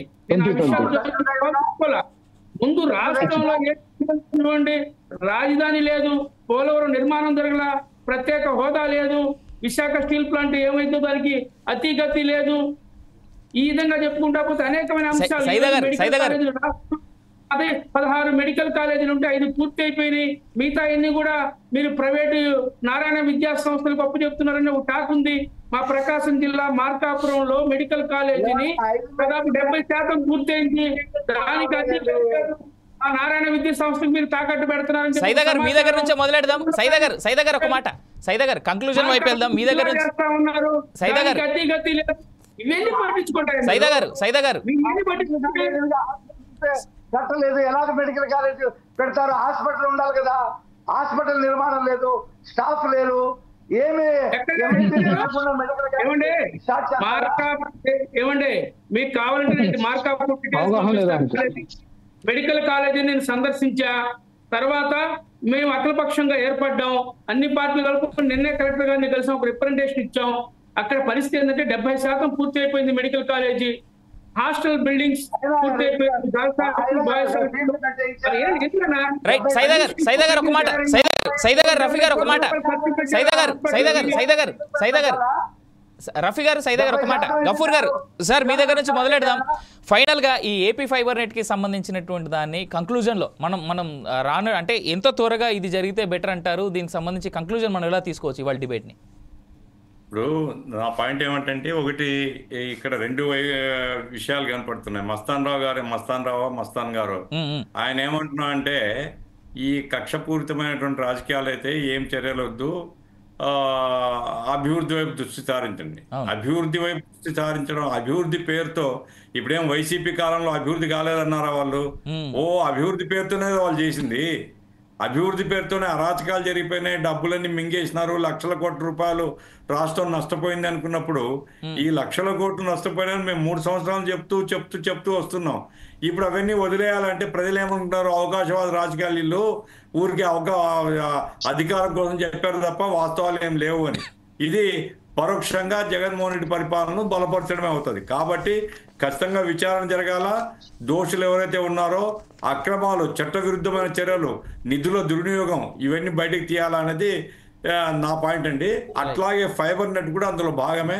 ఫైబర్ నెట్లో 100 కోట్ల రూపాయలు ఈ రకంగా చేతులు మారినాయి, లేకపోతే కాంట్రాక్టర్లకు ఇవ్వకుండానే 1260 కోట్లు అయిపోయినాయి అంటున్నారు. అట్లాగే అపాయింట్మెంట్ ఆర్డర్స్ లేకుండా రిక్రూట్మెంట్ జరిగింది అంటున్నారు. బాధ్యులైనటువంటి ప్రభుత్వ అధికారులు మధుసూదన్ రెడ్డితో సహా ఎవరెవరు బాధ్యులో వాళ్ళందరినీ బుక్ చేయాలా. అట్లాగే వ్యూహం సినిమాతో సహా మిగతావి ఇట్లాంటివి ఇంకేదైనా ఉంటే బయటికి తీయాలా. దానికి ఏంటంటే నిష్పాక్షంగా విచారణ జరిపి వాళ్ళందరి మీద కేసులు పెట్టాల్సినటువంటి అవసరం ఉంది. నిధులు వాపసు తీసుకుని రావాల్సినటువంటి అవసరం ఉంది. తెలుగుదేశం ప్రభుత్వం, కూటమి ప్రభుత్వం ఈ పని చేస్తేనే వాళ్ళ నిజాయితీని ప్రజలు అర్చిస్తారు. కాబట్టి ఖచ్చితంగా చర్యలు ఉండాలని నా అభిప్రాయం. రైట్ సైదా గారు మీ కంక్లూజన్ ఏంటి? అవినాష్ గారు నేను లైన్ లోనే ఉన్నాను. మస్తాన్ గారు నేను ప్రతీకార రాజకీయాలు అంటే ఇప్పుడు గతంలో ఏవైతే జైళ్ళకి పంపించే వాటి అప్పుడు ధూళిపాల నరేంద్ర గారు లేదంటే అచ్చెన్నాయుడు గారు, ఇప్పుడేమో నందిగామ సురేష్ గారు, వాళ్ళ మీద కేసులుండి ఫ్రేమ్ అయితే ఓకే, దానికి సంబంధం లేదు. ఇప్పుడు ఏదైతే ప్రజాధనం దుర్వినియోగం అయిందో దానికి సంబంధించి నిజాలు నిగ్గుదేయాలని ఇందాకే చెప్పాను. అంటే గబ్బర్ గారు గమనించలేదు నాకు తెలియదు, కానీ నా ఉద్దేశం ఏంటంటే ప్రజాధనం ఎక్కడ దుర్వినియోగం బయటికి తేవాలి, నిందితులను శిక్షించాలి, ఎవరైతే ఆఫీసర్లు ఉన్నారో వాళ్ళని అవసరమైతే సస్పెండ్ చేయాలి, డిస్మిస్ చేయాలి. నేను ప్రతీకార రాజకీయాలంటే నా ఉద్దేశంలో అది శాంతి భద్రతలకు విఘాతం లేకుండా ప్రజలు కొద్దిగా శాంతియుత జీవితంగా ఉండాలి, అభివృద్ధి వైపు పయనించాలన్నది నా ఉద్దేశం. Right right. సో మీ కంక్లూజన్ కూడా అదేగా మస్తాన్ గారు? అదే సార్, అదే. Right right. సైదా గారు మీ కంక్లూజన్ ప్లీజ్. అవినాష్ గారు నేను ఏం చెప్తున్నామంటే, మన గఫూర్ గారు చెప్పినటువంటి అంశాన్ని నేను పూర్తిగా ఏకీభవిస్తున్నాను. ఎందుకంటే ఈ ఫైబర్ నెట్ సంబంధించి వందల కొంచెం కోట్ల fast గా రూపాయల please. అవినీతి వందల కోట్ల రూపాయల అవినీతి జరిగింది కాబట్టి దీని మీద పూర్తి స్థాయిలో విచారణ జరిపించి ప్రభుత్వం యొక్క ఈ రాష్ట్ర ప్రభుత్వం యొక్క చిత్తశుద్ధిని నిరూపించుకోవాలా. ఎందుకంటే ఆయన ముఖ్య మాట మాట్లాడారు, ఏదో ఏదో తాత్కాలికంగా ఏదో పని చేసుకునే పోయేటువంటిది కాకుండా ఎవరైతే తప్పులు చేస్తారో వాళ్ళు శిక్షలు పడతాయి అనేటువంటి ఒక హెచ్చరిక. ఎందుకంటే రాజదండం దులిపించాల్సిన అవసరం ఉంది ఇప్పుడు. ఇది ప్రధానంగా ఎవరైతే తప్పులు చేశారో వాడు జైలుకి వెళ్ళాలా. దీన్ని ఒక హెచ్చరిక చేస్తూ ముందు తరాలు కూడా ఇలాంటి తప్పులు జరగకుండా చూసేదానికి అవకాశం ఉంటుంది. కాబట్టి రాష్ట్ర ప్రభుత్వం ఈ ఫైబర్ నెట్టే కాదు మిగతా కార్పొరేషన్ లో జరిగినటువంటి అవినీతి మీద కూడా ఒక సిట్ ఏర్పాటు చేసి దీన్ని పూర్తి స్థాయిలో విచారించి ఈ 5 సంవత్సరాల కాలంలో ఎన్ని వేల కోట్ల రూపాయల ప్రభుత్వ ధనం దుర్వినియోగం జరిగిందో, దోచుకున్నారో ఆ దోషులందరినీ ప్రభుత్వ అధికారులైనా రాజకీయ నాయకులైనా లేకపోతే ఇంకా ఇతర సంస్థలైనా వాళ్ళందరినీ జైలుకు పంపించాలని చెప్పి కాంగ్రెస్ పార్టీ తరఫున మేము డిమాండ్ చేస్తా ఉన్నాం. రైట్, రామారావు గారు మీ కంక్లూజన్ ప్లీజ్. ఇక్కడ ఒకటేనండి, మనం డిబేట్లు చేస్తున్నా లేకుంటే చర్చలో పాల్గొన్న వాళ్ళు కానీ మేధావులు కానీ ఎవరు కూడా ఆలోచన విధానం ఒకటే, వ్యవస్థీకృతంగా మరింత మెరుగైన సమాజం కోసం కృషి చేయాలనేటువంటి ఆకాంక్ష ప్రతి ఒక్కరిలో ఉంది. దాని వైపున రాజకీయ నాయకులు కానీ అధికారులు కానీ నడిపించాల్సినటువంటి బాధ్యత ఉంది. వాస్తవ విషయాలను మాట్లాడుతూ దాన్ని సరిచేసుకునేటటువంటి సూచనలు సలహాలు మనం తీసుకుంటూ ముందుకు పోవాల్సినటువంటి ఆవశ్యకత ఉందనే తప్ప మరొకటి కాదనేది మనం అందరం కూడా గుర్తుపెట్టుకోవాలని నేను చెప్తా ఉన్నాను. రైట్. ఇక రఫీ గారు ఫైనల్ గా అధికార కూటమి నుంచి ఉన్నటువంటి మీ కంక్లూజన్ ఏంటి ఫైనల్ గా? గఫూర్ గారు చెప్పినా, సైదా గారు చెప్పినా, రామారావు గారు చెప్పినా, ఎవరు చెప్పినా మా ప్రభుత్వానికి ఇది సవాల్ కింద మారింది. డిపార్ట్మెంట్లు చూస్తే 30-32 ఉన్నాయి, కార్పొరేషన్ చూస్తే 90 ఉన్నాయి. అన్నిట్లో కూడా దోపిడీ, దగ, మోసం, భోంచేయటం అన్నీ జరిగింది. చూస్తే అరకొర అదే సిఐడి, అదే స్టాఫ్. కాబట్టి దోపిడీ, దగ, ఈ అవినీతి మేటలు అయిపోయి ఉంది. కాబట్టి కొంత టైం పడుతుంది. ఖచ్చితంగా మా ప్రభుత్వం ఈ అవినీతి పరులను బయటికి తీస్తాం. చట్టపరంగా వాళ్ళను తప్పించుకోలేని పద్ధతిలో సాక్ష్యాధారాలతో కోర్టుకు సమర్పిస్తాం. వాళ్ళకి శిక్షణ ఇస్తాం. 6 నెలల్లో, సంవత్సరంలో ఉంటే మా వల్ల ఎవరి పరిస్థితి అలా ఉంది. Right sir. Thank you Rafi గారు. ఇవాళ మన ఈ డిబేట్లో పొలిటికల్ థాట్లో పాల్గొన్నందుకు రఫీ గారికి, అలాగే మస్తాన్ రావు గారికి, రామారావు గారికి, షేక్ సైదా గారికి, అలాగే గఫూర్ గారికి అందరికీ థ్యాంక్ యూ అండి. Thank you for taking part in political thought. అయితే ఇక్కడ చాలా స్ట్రైట్ క్వశ్చన్ ఏంటంటే, గత ప్రభుత్వాలు అని మాట్లాడుకుందాం. ప్రభుత్వం అనేటువంటి మాటను గత ప్రభుత్వాల్లో జరిగినటువంటి ప్రతి అవినీతిని, ప్రతి అక్రమాన్ని నిజంగా బయటికి తీసి ప్రజల ముందు నిలబెట్టి ఖచ్చితంగా దోషుల్ని శిక్షించగలిగినట్టయితే అప్పుడు ప్రజలకి నిజంగా ప్రతి ప్రభుత్వము మేలు చేసింది అవుతుంది. అలాగే ఎక్కడెక్కడైతే అవినీతి జరిగిందో ఆ సొమ్మంతా కూడా తిరిగి వసూలు చేయగలిగేటువంటి పరిస్థితి వచ్చినాడు. ఈ రష్యాలోనో, ఉక్రెయిన్లోనో, లేదంటే యుఎస్లోనో, యూకేలోనో లాంటి దేశాల్లో కొన్ని దేశాల్లోనో, మరీ అన్ని చోట్ల కాకపోయినా కొన్ని దేశాల్లో చాలా క్లియర్గా అవినీతి జరిగితే ఖచ్చితంగా దాన్ని వసూలు చేస్తారు. అలాంటి చట్టాలు, అలాంటి బలమైనటువంటి చర్యలు భారతదేశంలో కూడా జరగాలి. జరిగినప్పుడే నిజంగా ప్రజలకి, ప్రజా సొమ్ముకి న్యాయం జరిగినట్టు అవుద్ది. ఇది ఇవాల్టి పొలిటికల్ థాట్. నేను మీ అవినాష్ జనగామ, సైనింగ్ ఆఫ్.